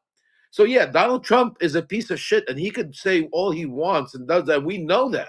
But what about each other? Why are we letting them slide? How are these pieces of shit in Congress and Senate that are being covering it up are even worse right now and should be held accountable? Right now, they shouldn't be able to walk through the streets without being asked the questions and put on the spotlight. They're the ones, because it's not Donald Trump that's covering this up. He can't cover it up. They're the ones they're covering up because they're the ones they're being his tool. Yeah. So we need to call it what it is right now. This is such a big operation, Great right? point. This is an operation that was done on America and done on the GOP and done on Donald Trump as well, even though he's, clearly participated in these horrific things that he's done over the years. This is an operation of foreign intelligence to a large extent. And one of the questions there is, was about the CIA. One of the questions there was about the FinCEN documents. And the reason why Those two things are so important, and Brad Edwards could not talk to them specifically. It's because those are classified documents right now. But we need to be able to know the scale of this operation. This was done by Russia primarily, but by others, by Israel possibly, and many others, to try and create the situation we're in now, where they have a Manchurian president. This is really a very large scale operation, and maybe it involved the people in the CIA. And because of that, or some people in the CIA, or other people in the deep state, because of that, a lot of people have been covering this up in different ways. Maybe they didn't know the full story. Maybe they only knew some of the stuff, and they're covering up just to protect some of it. But they didn't realize that all of it is connected. I don't even think Donald Trump realized all of it is connected until recently. So, as you were pointing out, Lev, earlier, so I think, we've got a massive crisis, obviously, in our hands. And by letting the truth out about Epstein, by understanding which organizations he worked for, which intelligence organizations he worked for, is crucial, because it helps us understand exactly how we got to Donald Trump. And that'll help us find our way out of Donald Trump as well. Well, and let's recap that portion of this, is that Donald Trump delivered 33,000 pages of pure unadulterated bullshit that's already in the public square as part of the House Oversight Committee's decision, 8-2 decision to get these. James Comer, to your point, we'll get to him in just a second.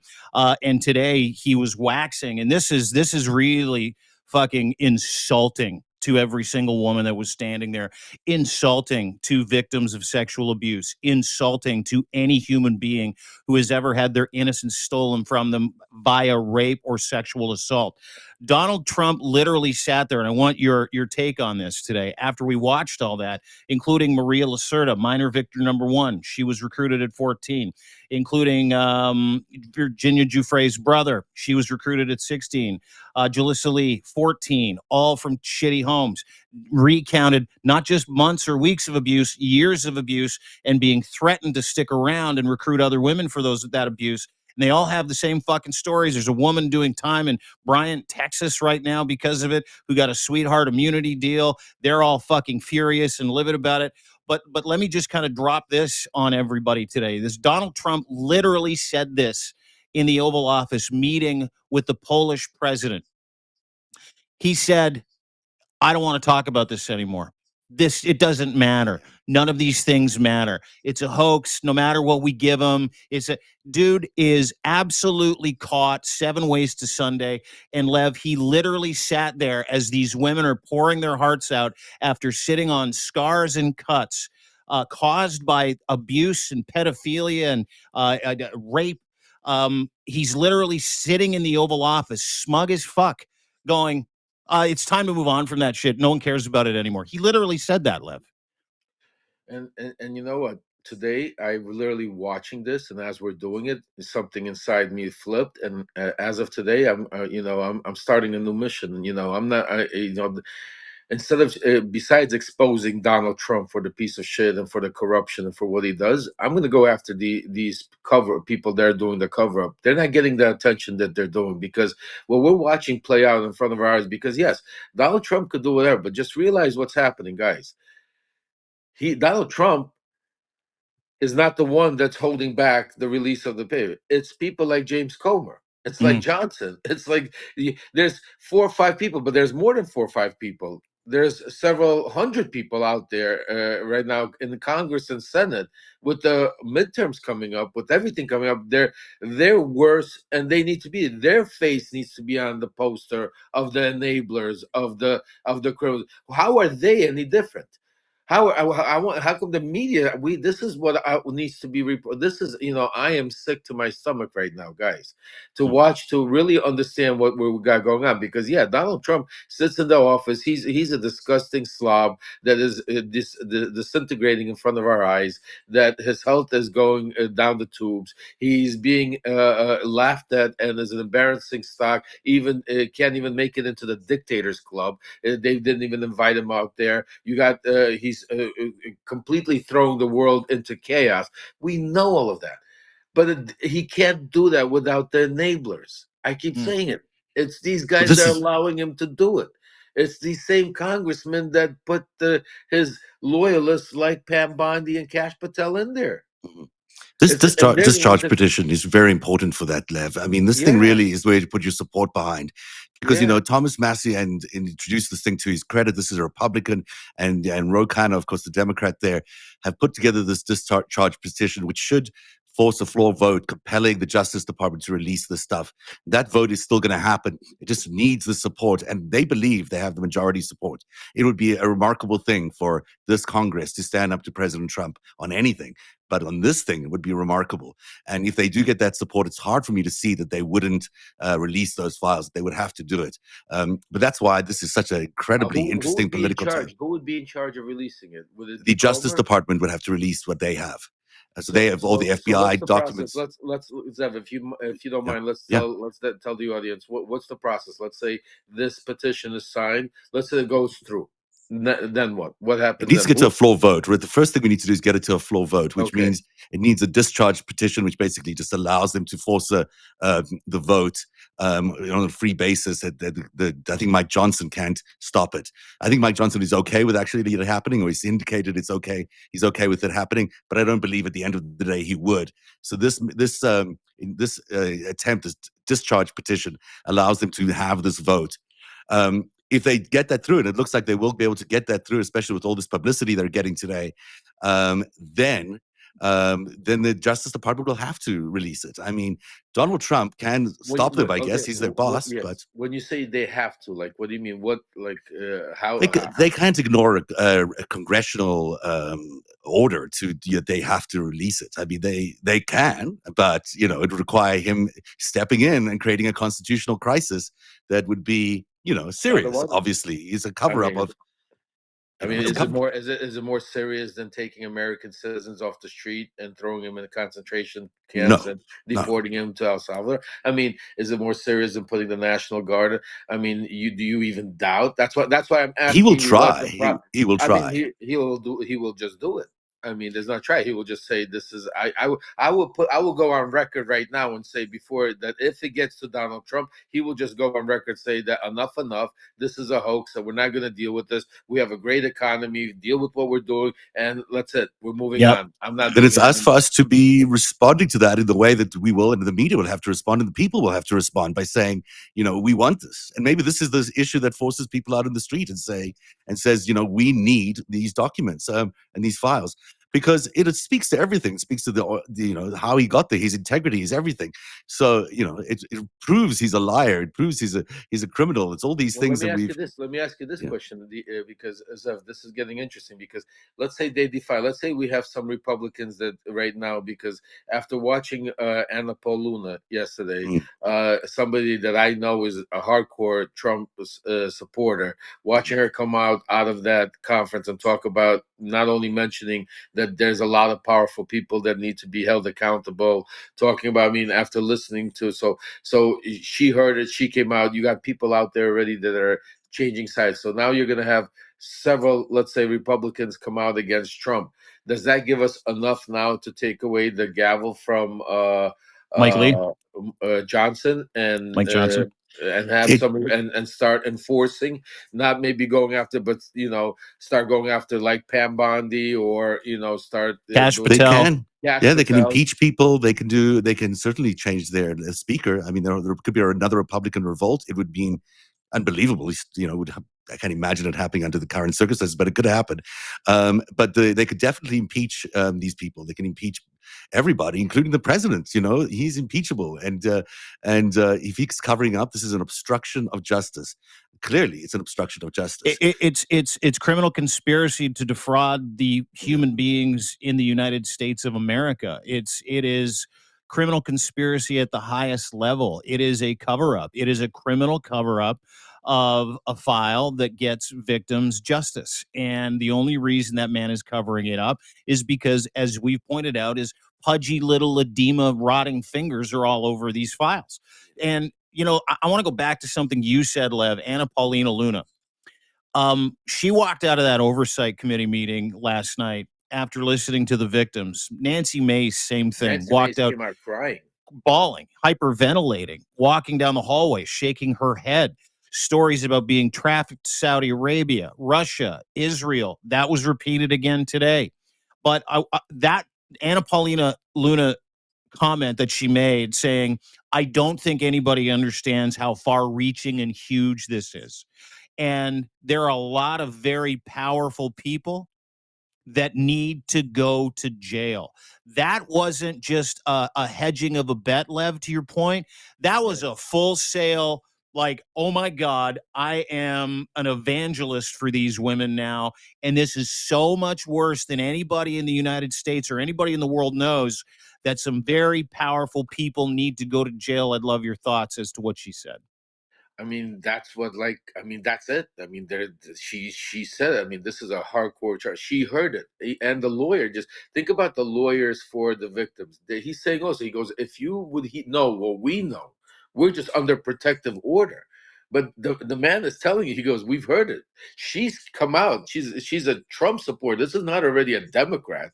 This is not somebody, this is a hardcore Trump supporter coming out and say, if you hear what I just heard in there, people need to go down. So this is not a hoax. This is not, some kind of, to Donald Trump, it's a theatrical hoax because his whole life is about theatrics and how he could narrate the screen and the narrative and the story. But this is far bigger than Donald Trump, and we know it. I mean, we're talking about thousands of people, thousands of kids. I mean, so can I just to like really buoy your point? There was a point in there where I believe it was Lisa Phillips talked about. No, excuse me, it was Haley Robson. She was recruited at 16. Asked if she, quote, wanted to give an old rich guy a massage. She was like, yeah, for sure. And she said, when she got into that room, Epstein made me undress and do things to me, gave me $200 and told me to bring other girls. You'd get $200 a girl, threatened me. This was the young lady who was charged with being a madam, and then the charges later reversed when they realized she was an underage girl who was being threatened by a power position player like Epstein to do the job that she was doing for him. And the only reason why she recruited was because she didn't want to get abused anymore herself by Epstein and all of his fucking friends. So there's that. But she said that in the evidence that the DOJ, the CIA, I mean, they were pointing fingers at the CIA, the FBI, and the DOJ all day, saying they have all of this stuff. We don't have any of it because it's all under lock and key and it's now classified. That there are banking records that dictated 1 year. In 1 year, Jeffrey Epstein withdrew $1 million in cash from JP Morgan Chase to pay his victims. I did the math. $200 a victim, that's 500,000 different incidents where women, young girls were abused. 500,000 sexual abuse incidents. 500,000. If her statement is correct and the DOJ, the CIA, and the FBI have that banking information and they're not giving it up, this is so much worse than I thought it was, just from some of the breadcrumbs that some of the victims were laying today, Lev. I mean, a lot of them got other. If I just to correct you there, it's not just the $200 a massage. It's a lot of funds that they were given, like education funding, trips around the world, salaries, all sorts buying for clothes. Money for clothes. So it's So cut it in half. But cut it in half. Then 100,000 incidents. But even if it's 1,000, or even if it's one girl, it doesn't matter if it's one victim or 100. But we know it's a massive amount. We know it's over. I mean, we're seeing victims standing. I mean, this is the sick, insane part. We're seeing, and this is, I think, what's really pissing me off more than anything is that how the president of the United States right now, that's supposed to be the leader for all the people, is right now literally, and his enablers, these and these monsters that are enabling him to do it, are literally basically saying you're liars to these victims, to these poor women out there that are sitting there that are not getting paid for this. They have nothing to gain from this. If anything, they're getting PTSD. They're reliving nightmares. Re-victimizing. When you're watching them stand there to talk about pleading to the public, saying, "Look, this is what I lived through when I was 14 years old." Yeah. You know what's re-victimizing them is those jets, flying those jets over the press conference to Fuck silence him. them Yeah, again. fuck It's him. so ridiculous. And then to go on TV with a dueling press conference at exactly the same time to say it's some sort of hoax. It's a Democratic hoax, Yeah, just dismissing yeah. it all is so traumatizing for these victims. I mean, they've already been silenced so many times. They've already been told that they couldn't tell the truth. And just one other thing about Nancy Mace, for the base, which is so in Trump's camp, what they're learning about Donald Trump is shattering to them. I mean, she has put so much effort into the Trump presidency. She believes all this MAGA nonsense fully. And so she is now seeing the evidence, the truth laid in front of her of what this guy really is and where he came from. Now imagine that multiplied across his entire base, how effective that's going to be if the truth comes out about the Epstein files. Does any of that bother him, Lev? Like, does like, obviously it bothers Oh, him. He's triggered right now. I mean, I wrote about it today, and I mean, from whatever sources that are still speaking and that are coming out and leaking. I mean, he's triggered with this whole thing. That's why I mean, you saw him yesterday, you saw him today. I mean, first of all, he's not well. He has a lot more other things. He's trying to. It's like he's throwing everything he can at the board right now to try to discredit, deflect. I mean, to the point. Just think about it, to the point that he sent a flyover at the same exact time to time and while these victims to basically silence their voice. Again, it's to silence their voice. How do they get women voters? How do they get women voters in the midterms or next time if this is how they treat with women, is that they completely silence the victims of Well, abuse like this? well, as I've been saying, I mean, he's not planning on, he's trying to rig and steal the elections. He doesn't care. I mean, the women vote, between what he's doing with immigration, the big ugly bill, the tariffs, the economy. I mean, there's not. I mean, what positive thing there's not. I don't know one positive thing that he has done since he's gotten into office that united this country, except divided every single person more and more to such a degree that I mean we're seeing we're at each other's throats like literally every day. And the one thing that should be uniting us, this right here, this is I mean this should be a no brainer. This should be like it doesn't matter if how evil you are. I mean, just think about how evil you have to be able to make this now an issue, to say where you're going to cover up for pedophiles, where you're going to cover up for sex traffickers, where you're going to cover up for people that have thousands of victims, women. You're hearing the stories, and to go to that degree and to allow it. I mean, we all have to right now. I mean, we have over 1,500 people here, but each and every one of us have to say, I mean, what kind of world are we living in? What kind of country are we living in? We need to step up. It's time. We can't just be sitting here and watching this and listening to this and saying, okay, and then being in an outrage and posting and saying, I'm pissed off. No, we need to do something about it. And the easiest way, folks, that we could do something about it is go right now, make your voices heard louder than ever to these enablers, because these enablers are cowards. They're not the Donald Trumps out there. They need, when they start feeling the pressure, go, James, these people have political careers they still want. Comer wants to be the governor of Kentucky. Johnson still wants to move on to become a senator or who else. We need to go after these people. We need to. There's enough already in the. We've been talking about this for a while. We've been talking about this for months, even before the Epstein stuff. About how because it's such a with everything that Donald Trump is doing, that it should be easy to go get 4, 5, 6 Republican to stand with us. We've been talking about the Don Bacons, the Masseys. I mean, now you already got. I mean, this is a subject where it's not about policy. This is about victims, kids, about I mean some kind of moral decency as Americans, as human beings, as people, that we need to start coming out. So this is what I'm saying to you. We have to say enough is enough. This has to be the line where we draw the line, and we go out there and we tell and push these congressmen and senators to stand up to Trump and release the files. Release all the files, and don't put some people are saying, oh, Comer has subpoenaed Acosta. Bullshit.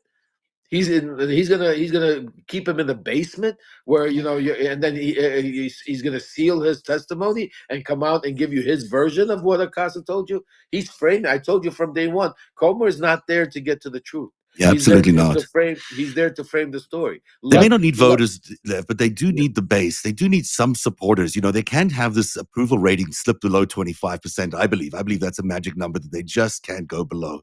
That once that happens, the country starts unraveling. There's just no support. So this is the issue. Even if we aren't going to have the right elections or free and fair elections in 2026, there is a lot of importance on the favorability ratings, on how popular he is among certain parts of the population. And then the other part is to wake up the rest of the population. This is the issue that can wake up a lot of people who are just ignoring politics, who are Yeah. just saying, I don't care. He's going to do his fascist thing. We'll just ride it out. Yes, but now we've got child raping going on. Now Yeah. that's a serious and a thing. cover up of that, Yeah, yeah. and I think I don't know how you guys feel. I'm a vibe guy, and there's been this vibe of like an impenetrable vibe around MAGA, around Trump, the Teflon Don bullshit, where you just feel like it's pissing into the wind. Today, I felt something crack in that vibe. Today, watching those women and then watching his unbelievably, sarcastic, mean, evil comments about this is a hoax. It's a Democratic hoax. It's no big deal. It's time to move on. They'll always want more stuff. It's over. Forget it. We don't need to talk about Epstein or the victims anymore, which is effectively, and I'm super paraphrasing, but that's effectively what he said in the Oval Office as these women are pouring their fucking hearts out. And you can talk about moral flexibility, but I also want to talk about the soul of America a little bit. I felt the soul of America today a little bit, watching these women and watching a bipartisan group of people standing there who have hated each other's guts for the better part of half of a decade. Ask for the same thing from a president who is clearly covering up sex abuse that he is somehow involved in. And what I felt today was a real shift. It's kind of like watching a hockey game or a baseball game or a football game where you're like, oh my God, here they come. There's kind of no stopping this team now. And you can feel it. You can feel the tide. You can feel the momentum turn. And I felt that today, watching these women stand there, recount their experiences under tremendous duress after 20 years of PTSD, anxiety, depression, some of which are no longer with us. Virginia Giuffre being one of them. She was really the benchmark for a lot of these women. Her brother was there. And the emotion that came out of these women. And for the very first time, I think, in the past 10, 12 years, and Lev, maybe you can kind of give me your thoughts or your feelings on this, I felt like Donald Trump might be vulnerable. I felt that today for the first time, because when you are standing there with that bipartisan group of people and you need 4 votes, actually 2 votes, and you're going to get them from people like Anna Paulina Luna, and you're challenging them as these women did all day long. They weren't egregious. They didn't name names per se, but what they did say was, we need your vote. We need the transparency. We need to heal. And I thought that was such an incredible way for them to come out together. But at the same time, Lev, I felt a real shift in momentum around the vulnerability with MAGA and Donald Trump today. I don't know if you did too. No, I mean, I've been feeling that shift already. I mean, and I've been talking about, and we've been talking about. I mean, I think that, like I said, the Epstein files, and as we call it, just as a subject, has been is Donald Trump's kryptonite. It's he's blew up his base over that. I mean, there's no going back. I mean, there's certain people that have left the base that are not going to vote for Donald Trump. They are not going to accept unless he some miraculously somehow gains their trust by releasing all the files, which we know is not going to happen. It's not. I don't see Donald Trump. Knowing the way I know him, I don't. Watching his actions, I don't see him trying to get his base back. Just think about the crazy part. Just Donald Trump does everything. He goes out there and gives pizza to ICE agents outside, meets with there. He's the president to the people. He's the most transparent. Think about this, guys. Just think about how crazy this is. We have these victims right now, survivors, standing on the lawn, maybe like blocks away from the White House, standing there, pouring their hearts out, asking, saying, "We want to talk to you, President Trump. We want to tell you. We want to let you hear the stories directly from us, what happened to us." And instead of inviting them, sitting down with them, with the victims, So and true. listening to them, just listening to them. This is not about anything else, to make up. So, he dismissed them by again saying they are a hoax. Yeah. Just think about that, folks. Just think about that. Now, if that doesn't get you like right here, nothing will. I mean, that means nothing this man could do will get you there. So that's why this has to be the line, and this is why he's not the one that controls the strings here.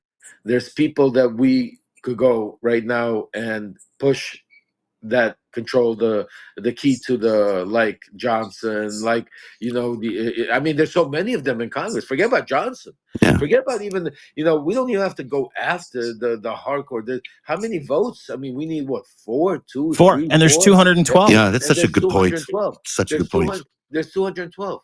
There, you know how many of them? Let's go after the quiet ones. Let's go after the ones that are trying to stand on the sideline, that are trying to not get their name thrown in there as slide by. They're just as complicit. Yeah. And those people are scared of not being elected in midterms. They're terrified. It doesn't matter. Exactly. Let's not go after the big names, the ones that are out there, rah, rah, rah, down.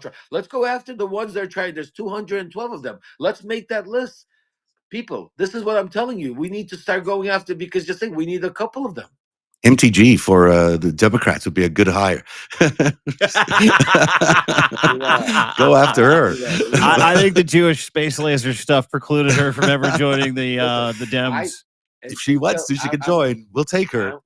I'm gonna say this. I until she goes on the floor and starts naming names like she said she would do, or until she goes into the White House and confronts Trump directly to have him meet the victims. Until she does something like that, as far as I'm concerned, she's a Trojan horse. Yeah, trying to be Trump's eyes and ears inside those meetings, inside those conversations, to be able to see, So her getting up there and saying that while her boyfriend is in the White House right now, framing the story a totally different way, how this is a hoax. Right. And this is all theatrics, guys. All these people are, I swear to you, it should be on TV. This is like reality TV on steroids. Big Brother White House edition. Yeah. It's cast like that. I'm sure that they hired them all for this particular thing, to be gaslighting America on a regular basis. I mean, this is why MTG's there. Yeah. I don't, that part of it really threw me today, right? The fact that Marjorie Taylor Greene was standing next to Ro Khanna, Thomas Massie. I will name names on the floor, she said. She said she was going to name names. She also said, and I just took a couple of notes. Like I said, Marjorie Taylor Greene crossing the floor with the Dems made my head hurt, but also made me happy. She mentioned that she talked to the victims who were trafficked to places like Saudi Arabia, Russia, and Israel, demanded that the truth come out, demanded that Trump holds the FBI, DOJ, and CIA, who own the files, and says, we need to get to the truth. She kept saying, we need the truth. All the evidence sits with the DOJ, the CIA, and the FBI, and who is in charge of those institutions, the very people who are hiding this stuff. Wait, did she sign the bill? I don't think she signed the bill yet. Oh, yeah. No, she put her name on it. I think she's co-sponsoring it. I think she is. Yeah. I think she is. Yeah. Hey, by the way, Waj wants to join in. So if you want to drop me in and add Waj, that's a good idea. And I can just do some other stuff for a few minutes here. But you do Waj. You do Waj. No, I can't. You have and to. I'll come back. You have I'll to. do Wash. You You have to. won't be able to go because you're the one. Yeah. You're the host. If you go, That's cool. we all I'll be gonna here. go. I'll watch it when you're done. Bring me back. Okay. Yeah, Okay. let's do this. And then I could go, and then you'll bring back. We could circle, because there's a lot to go down. Do the big circle. Okay. Yeah. You're going to get out of here. Zeb's going to go. We'll talk to you soon. Go get his Greatest Heights Cheers. series, everybody. Thanks. Subscribe to my friend I'm Zeb ready. Shalev. See you in a bit. He's going to drop out. I'm going to get rid of you. Actually, let's get rid It's of you okay. right now. Yep. See you. Look at that. Yeah, powerful. So rude. You're like so Donald rude. Trump right now with that button. Like you can just make people disappear. Let me get Waj in here. The left hook. There we go. Here we go. I'm going to bring Waj in from the left hook. This is good. This will be my introductory meeting with the Waj, as they call him, from really? the left You guys hook. haven't met yet? Oh, this is great. Never met him. He reminds me of me a little bit because he doesn't hold much back. I love his language.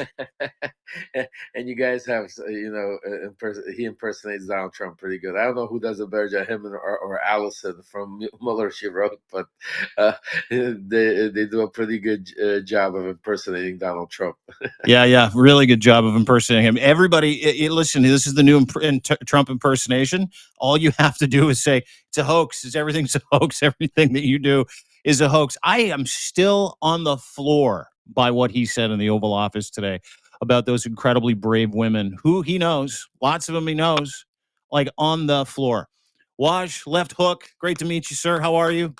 Doing well. Thank you so much for inviting me. How are you doing? Yeah, we're good. We're just breaking down what we just saw, which was a contrast, if you will, where you got dozens of brave, incredible women recounting their experience, asking for transparency, pointing to the roadmap with Brad Edwards. This is where the files are. Get the files. They're under lock and key. Only to be disrupted by a flyover that Trump ordered during the actual presser, and then of course Trump in the Oval Office saying, "It's a hoax. Forget it. Dem hoax. Blah blah blah blah blah." What are your thoughts, Waj? What did you see? Well, yeah, I just saw that clip of President Trump sitting there when he was asked about all these hundreds of women who have come out and victims and survivors. I just want to remind folks because I think it gets lost, and we'll talk about, obviously how this is terrible for Trump and also how Democrats have to pounce on this. But first and foremost, these are survivors. These are girls who were raped. And I know that sounds, I know it hits, but we have to use that language. These were girls who were raped by Jeffrey Epstein, who was chummy with some of the world's most powerful people. Jeffrey Epstein, according to the audio that we heard with our own ears, Dean, with Michael Wolff, with his many hours of conversation, he said that he was Donald Trump's closest friend for a decade. What Michael Wolff has told us, and what we know with the evidence of our eyes and our ears, is Donald Trump and Jeffrey Epstein partied. They were buddies from the late 80s until the early 21st century, right? And in the 90s, what did they do together? They had one singular obsession. They used to chase models, Steve. Mm-hmm. And when I asked Michael, well, how old were these models? Michael said ages of 14 to 20. And Epstein had a modeling agency. As Lev knows, Trump had a modeling agency. Trump took over Miss, USA and Miss Teen USA. We know that Donald Trump, as a grown man, used to go into the dressing room of Miss Teen USA. Those are girls. We also know Donald Trump has 24 credible accusations of sexual assault. Donald Trump is the man who was held liable for sexually assaulting E. Jean Carroll, defaming her as well. Donald Trump is the man who sexualized his own daughter. The comments he's made about his daughters, not just Ivanka, but also Tiffany. And then we also know that General Kelly, who was in the first administration, his chief of staff, had to allegedly stop Donald Trump because Donald Trump was going on and on about, his Ivanka's body. And he said, "Sir, that's your daughter." So this is who Donald Trump is, Dean. I just want people to sit with it for a second, that he partied with a man who is the most notorious pedophile that we've known. A man who was given a sweetheart deal in 2008 after these girls came out on the record, Dean, and said this man raped us. They had him dead to rights. Any other person probably would have been jailed for life. And Alex Acosta, who was a U.S. attorney, gave him a sweetheart deal that allowed him essentially to stay out of prison for 6 out of 7 days of the week where he could continue raping. And people are like, well, why did you give him the sweetheart deal? And Wall Street Journal later reported that Alex Acosta said, well, we heard he was intelligence. Now you fast forward. The only other pedophile, Dean, that has ever got such a sweetheart deal is Ghislaine Maxwell, who, along with Donald Trump, and this is very important, according to these girls, the Farmer sisters, Virginia Giuffre, who allegedly killed herself in April, who was passed around like a platter of fruit, her exact words, by Jeffrey Epstein. Ghislaine Maxwell was sometimes even worse than Epstein because they trusted Ghislaine Maxwell. She found them, groomed them, and then also, according to the Farmer sisters and Virginia Giuffre, along with Epstein, raped these girls. Nobody right now, Dean, has a good answer as to why Ghislaine Maxwell, who is the most notorious pedophile after Jeffrey Epstein, who without Ghislaine Maxwell's, Rolodex, Epstein would not have been friends with the world's most powerful and famous people. Who authorized Lev and Dean, Ghislaine Maxwell, to get a cushy transfer to a minimum security camp in Texas, where, by the way, now she's eligible for work release, right? What was the quid pro quo? Like, literally, there's no good reason for this. So what I say is this is the pro-pedophile presidency. We're witnessing in real time our first pro-pedophile president, a man who, in his watch, refuses to release the Epstein files. The federal judge recently said, Department of Justice can release all of them. Don't ask me to release the grand jury testimony because I'm going to compromise these victims who've come For the forward. third time, Wash. That was for the third time. So that's number one. Sorry, go ahead, Liv. Oh, no, and I don't want to interrupt you, but I just want to make one little, what's it called? We're not just witnessing a pro-president pedophile. We're witnessing a pro-GOP pedophile. Because without them, without the enablers, right now, he can't get away with what he's doing. So it's a group of pedophiles. That's the GOP. It's called the group of pedophiles. And I just want to give two other examples because people forget real quick why I call it the pro-pedophile president, right? People might say, oh, that's harsh, Waj. Oh, it's a low blow. Okay. First and foremost, Ghislaine Maxwell. That should be it. Why in this presidency is a tough on crime president who's unleashing the National Guard against the American people for the first time ever, like dictators, armed National Guard members. Why did he give a free pass to Ghislaine Maxwell? Number one. Number two, we also know the Israel's cybersecurity official in Las Vegas in August was arrested in an FBI sting operation, folks. This is the biggest scandal that no one's talking about. Like, this is a layup for Democrats. Israel's cybersecurity official was caught in an FBI sting operation. And he got sprung by Trump. Yep, by Trump. He's in Israel right now. Israel right now. And then third, Russ Ulbricht got a pardon. And people kind of forget this. Russ Ulbricht was the founder of Silk Road. Silk Road was the digital hub, folks, the online hub for drug trafficking, weapons trafficking, and sex trafficking. And he was pardoned by Donald Trump. No one's talking about it. And the reason why he was pardoned, because Silk Road was also the hub of crypto. So a lot of these crypto bros said, Russ is like our dude. So in order to help the crypto bros, they got rid of he pardoned their guru, Russ Ulbricht. And we just found out yesterday who is now worth billions of dollars, Dean and Lev, due to crypto. Russ Ulbricht. And the Trump family. They've made $5 billion, haven't they? In the past 7 months. Yeah. Sorry for my rant, but there you go. I just wanted to say that. I just want to say, guys, between Dean and Waj, I mean, the way I just sit here amazed the way you guys break it all down. I mean, I'm telling you, it's incredible. You just broke it all down, and people need to understand that Donald Trump just made over $5 billion. Waj, was reported, the family. And also keep in mind, while we're talking about that, the way they did it, Donald Trump didn't make that. His bumbling fool son, Tweedledee and Tweedledum, didn't do it. They got the Witkoffs. Don't forget, Zach Witkoff is partners with them.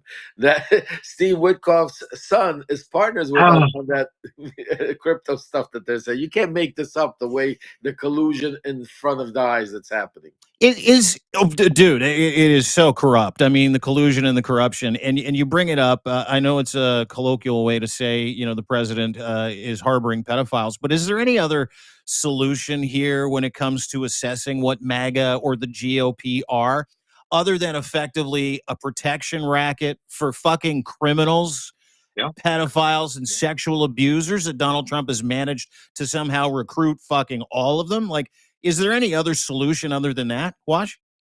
No, I think, look, we have to name it for what it is, and we have the ability, being independent, that we can say it bluntly, right? We don't have to like hold back our punches, such as the folks on CNN and New York Times and Washington Post, because you just have to look at the facts, Dean, right? Again, just look at the evidence of your eyes and your ears. That's all I want people to do.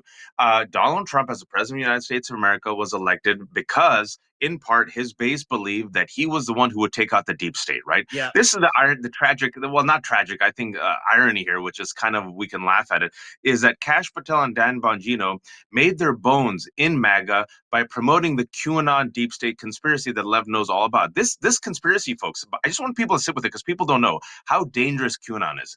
They radicalized their base, folks, for 10 years that said that anybody who's against Donald Trump, law enforcement, government officials, the press, anyone, me, Lev, even Lev now. Well, Lev was once their good guy, but now he's part of the deep state. He's not. That Oh we're yeah, part- you're on the hit list, dude, for sure.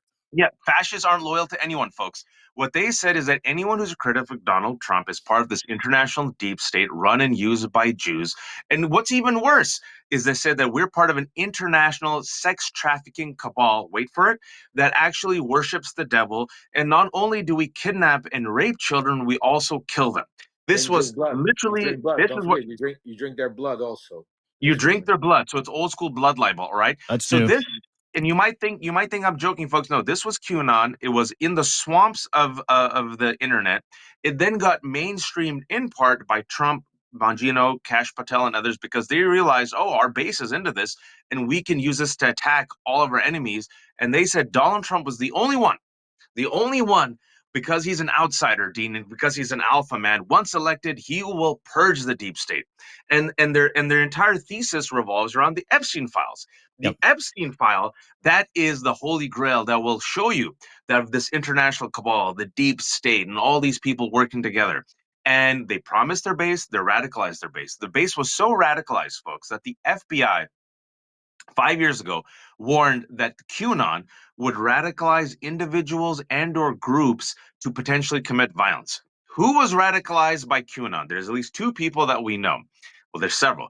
Number one was Ashley Babbitt.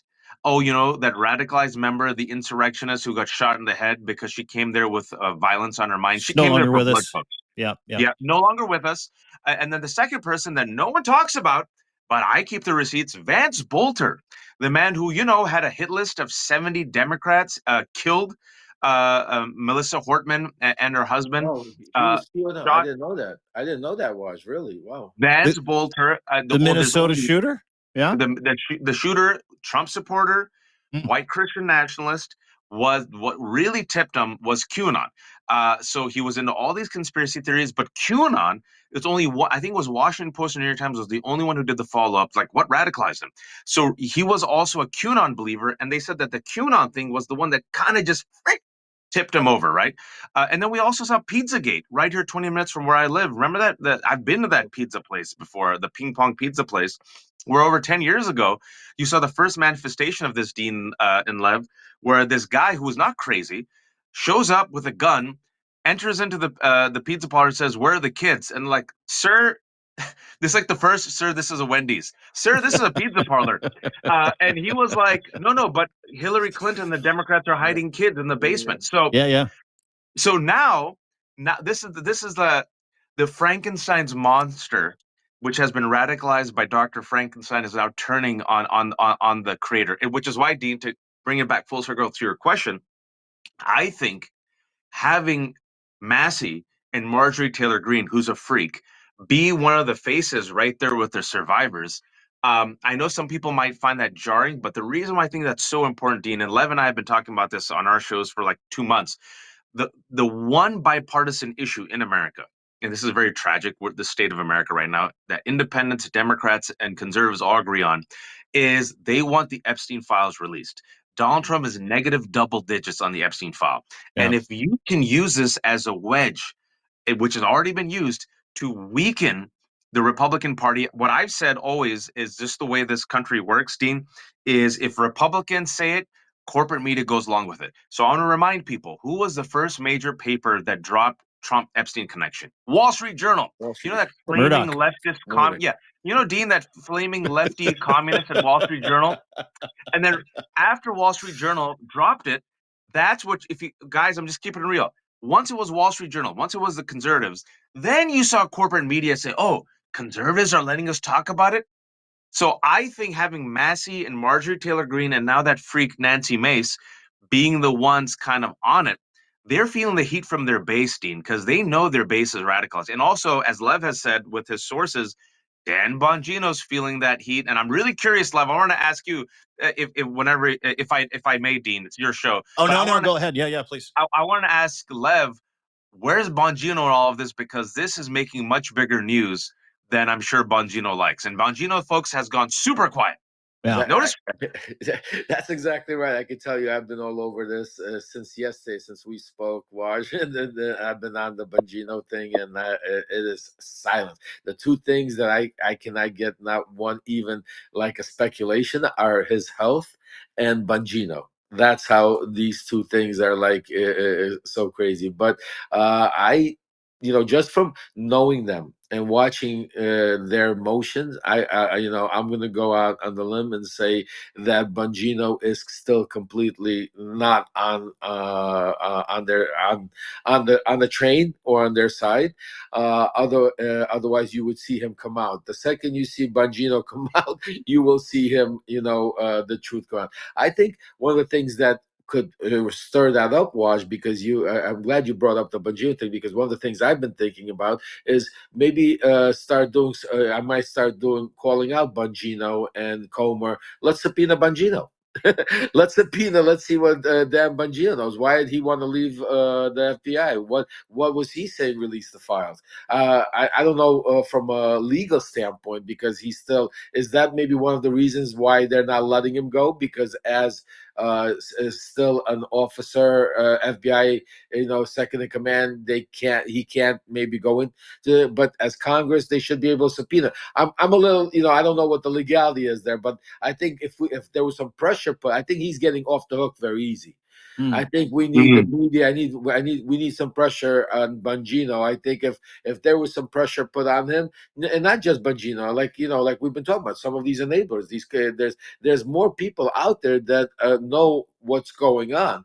I think is what's happening, and what I'm just, even from our conversation today, what I'm realizing is we tend to focus on the big names like Donald Trump, like the House Speaker Johnson, and like Marjorie Taylor Greene, like the names that are usually thrown around. But there's over 200 congressmen and congresswomen that are voting, not to have this released, or voted for the big beautiful bill, which are coming up midterms right now, which are don't have the same money, the same power, and they're treading the line. They're trying to stay quiet. They're trying to stay out of but they're voting for Trump. I think this is where where the concentration should be, is attacking them, because the people, the Johnsons of the world, they're ready for it. They're fighting back. But I think, and that's why part of it is, I think, putting pressure, asking the questions. Where Bongino, have you noticed that the media doesn't even speak about it? Like we're the only ones talking about it. Like has somebody even asked one question like that, Bongino? Why you've been the biggest proponent about this whole Epstein stuff? What is your take on this whole thing? I linked to his tweet. I troll him, Lev and Dean, every couple of days. I said, release the Epstein files. Where are the Epstein files? And what I do, Dean, is I deliberately tweet at Bongino. And the reason why I do it, because is I you're know they read all. Because you're you. That's why you do it, bud. That's why we love you. No, because look, you have to be strategic about this as well. First and foremost, I really mean what I said. Like, I'm so happy these survivors are come out. Can you imagine? I mean, I don't want anyone to imagine. I mean, these girls were raped. They came out, and can you imagine? Everyone knows who your rapist is. Everyone knows this story, but because he's so powerful and well connected, nothing happens. So the trauma of undergoing that, Virginia Giuffre had a terrible life, folks. She went through so much. She's the one who said that she was working at Mar-a-Lago as a spa attendant at the age of 16. Her father managed properties. Ghislaine Maxwell Glenn Maxwell Trump, folks. I keep saying, me and Lev have been saying this for a while, and also Zev, that the Trump's Achilles cankle, not heel, but his Achilles cankle is Epstein. And we've been saying it for a while. Epstein, Yeah. Epstein, Dean. And look at it today. Like he cannot help it because he's such a freak. He's such a barbaric human being. He can't even. You just have to pretend, Dean. Whenever anyone's in a scandal, just say the right thing. Just be like, I'm the women are victims and I feel bad for them. He can't help it. He called Virginia Giuffre a piece of property. He said he stole it from me.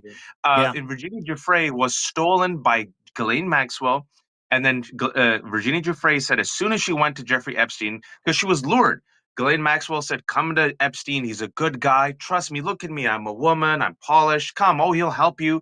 She said immediately she was passed around like a platter of fruit for 2 years. And she also is the one who named Prince Andrew, right? So what Lev and I said, Dean, for about 2 months ago, said, why don't these useless Democrats, I don't know, hold a press conference with the survivors, right? Mhm. And then finally, and I also think it's very smart that it's bipartisan, so I'll give credit where credit's due. I criticize, but I also try to be fair. Ro Khanna, we had him on our show last week, Dean, and, I said, Ro, well done on this. It's Ro Khanna and Thomas Massey who've been dogged on it. And I think, and then I also want to, because I keep receipts, Dean, you remember, folks, in July who said, "Oh, we shouldn't focus on Epstein. We should focus on bread and butter issues." You know who that was, Dean? Yeah. Nancy Pelosi. Mm-hmm. Mm-hmm. So maybe focus on Epstein. Yeah. You bring up such incredible points, Waj. Obviously, Lev with his insight. And we're talking about the vulnerable GOP members after today. And I want to know, and I want your opinion on who should we target? I mean, if we're going to have this conversation and you've got 212 tight-lipped GOP maggots that are currently helping Donald Trump be complicit in the cover-up of transparency and the abuse of thousands of young women around the world, who do you go after? And do you think today changed anything? I don't care who goes first, because today would have changed something for me. If I'm one of those 212 holdouts that's propping up Donald Trump's bullshit, what I watched today with those incredibly brave women and what we're talking about today, when you put all these pieces together so eloquently, Waj, the avalanche is here. I mean, it's too heavy. So who's next? Like, who do you think, in your estimation, Lev, we'll start with you, what congressmen, congresswomen should we be going after, if not the big names? I mean, you've obviously got 212 people who are having some very fucking deep thoughts about what they need to do when it comes to sponsoring this discharge petition, right?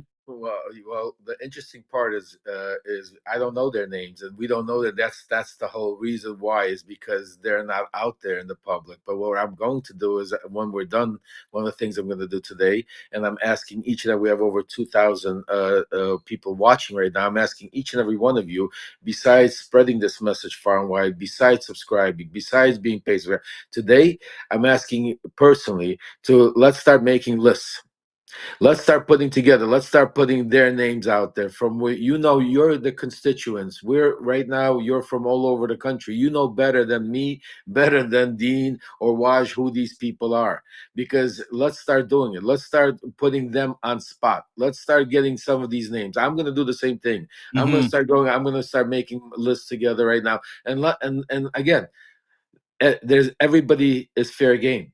Let's go out there, because if they're willing to support a pedophile, if they're willing to support this cover up, if they're willing to try to cover up and rewrite history for the victims, then they are fair game to be able to be exposed, to be able to be out there. So I'm going to be working on that today. I mean, I'm as soon as we get off, I can tell you that I'm so pissed off with what's going on right now. And I'll tell you another thing, Wash. You said something also very interesting that nobody's picking up on. That as far as Trump even admitted himself that Virginia was used like a piece of real estate, and that Epstein took her. But the interesting part, that even they couldn't even cover that up properly, because when his fixer went in there to question her and asked her about that. Did you ever take? She lied about it and said no, never take it. Even to that degree. I mean, just think about it. Where Trump admitted, that's how how sick this cover up is, folks. But the hypocrisy and the distraction itself. To your point, Donald Trump, Air Force One, a month and a half ago, someone asked him, "Hey, did you lose some spa attendants to Jeffrey Epstein? We hear they're young girls." And Waj recounted it perfectly again. He's like, he stole them, he took them, not just her, but a bunch of other girls. It's not just Virginia Giuffre. He made mention that there were lots of women that were stolen from him, which when he was talking about it, you can only denote that he treated them like fucking property, like they were pieces of meat, to Lev's point. But the other part of that gets me is, to Lev's point again, we just sat through 5 hours and 48 minutes of a heavily redacted, heavily edited, absolute softball bullshit deposition between Todd Blanche and Ghislaine Maxwell, where she said none of that happened. Yeah. Like none of that happened. So like we know what the fucking truth is, and the truth comes out of his mouth because he's so gone. He's now saying shit that he shouldn't say, and he's watching these victims today getting angrier and angrier that he just can't skate on this. So your thoughts, Wash? And by the way, I've got about 5% left on my phone, so I might lose you. Just letting you know. So we'll be quick, but to answer your question, like Representative Jim McGovern, a Democrat of Massachusetts, now this is what he said about 15 minutes ago. Quote, to the Republicans, "You guys think you work for Trump. Let me repeat, every single Republican on the Rules Committee voted against releasing the Epstein files. Every single one. We heard last night that all Republicans want full transparency, but that's just not true. So to answer your question, go to the top. Donald Trump, you're complicit. This is a cover-up. This is the language I would use if I'm Democrats. Wall Street Journal said that Pam Bondi told you in May that you were all over the files. At ABC News, when they asked you, you lied to the public. Why did you lie, and why have you been engaging in a cover-up? Pam Bondi, why did you lie when you said you had the files? Kash Patel, you're the FBI director. You promised the release. How come you didn't? Dan Bongino, you're apparently the hero. You actually became a deputy director to release the files. How come you haven't? This will cause fissures with the base, all right? Then it will, because the base is like, hey, you sellouts, which is why Bongino is stuck right now. Then I would go down. Mike Johnson, you're the leader of the House. Instead of releasing the files, you actually shut short the House and to literally delay voting on the Epstein files. You said, nope, recess. And then all you dudes the Republicans then went to friggin' Israel. Speaking about Israel, Donald Trump, your appointed U.S. attorney in Nevada, Segal Chata, it's her district where an Israeli cybersecurity man tried to rape a child. Thank God it wasn't a child. It was an FBI sting operation. No one so far has explained how he was able to flee to Israel. That's how you hit them with the pro-pedophile party, right?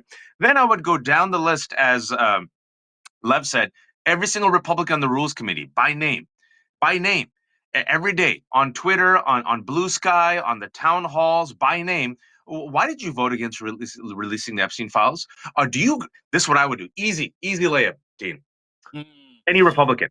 Yeah. Do you agree with Donald Trump that the Epstein files are a hoax? There you go. Simple. Yeah. Simple. Exactly. Absolutely.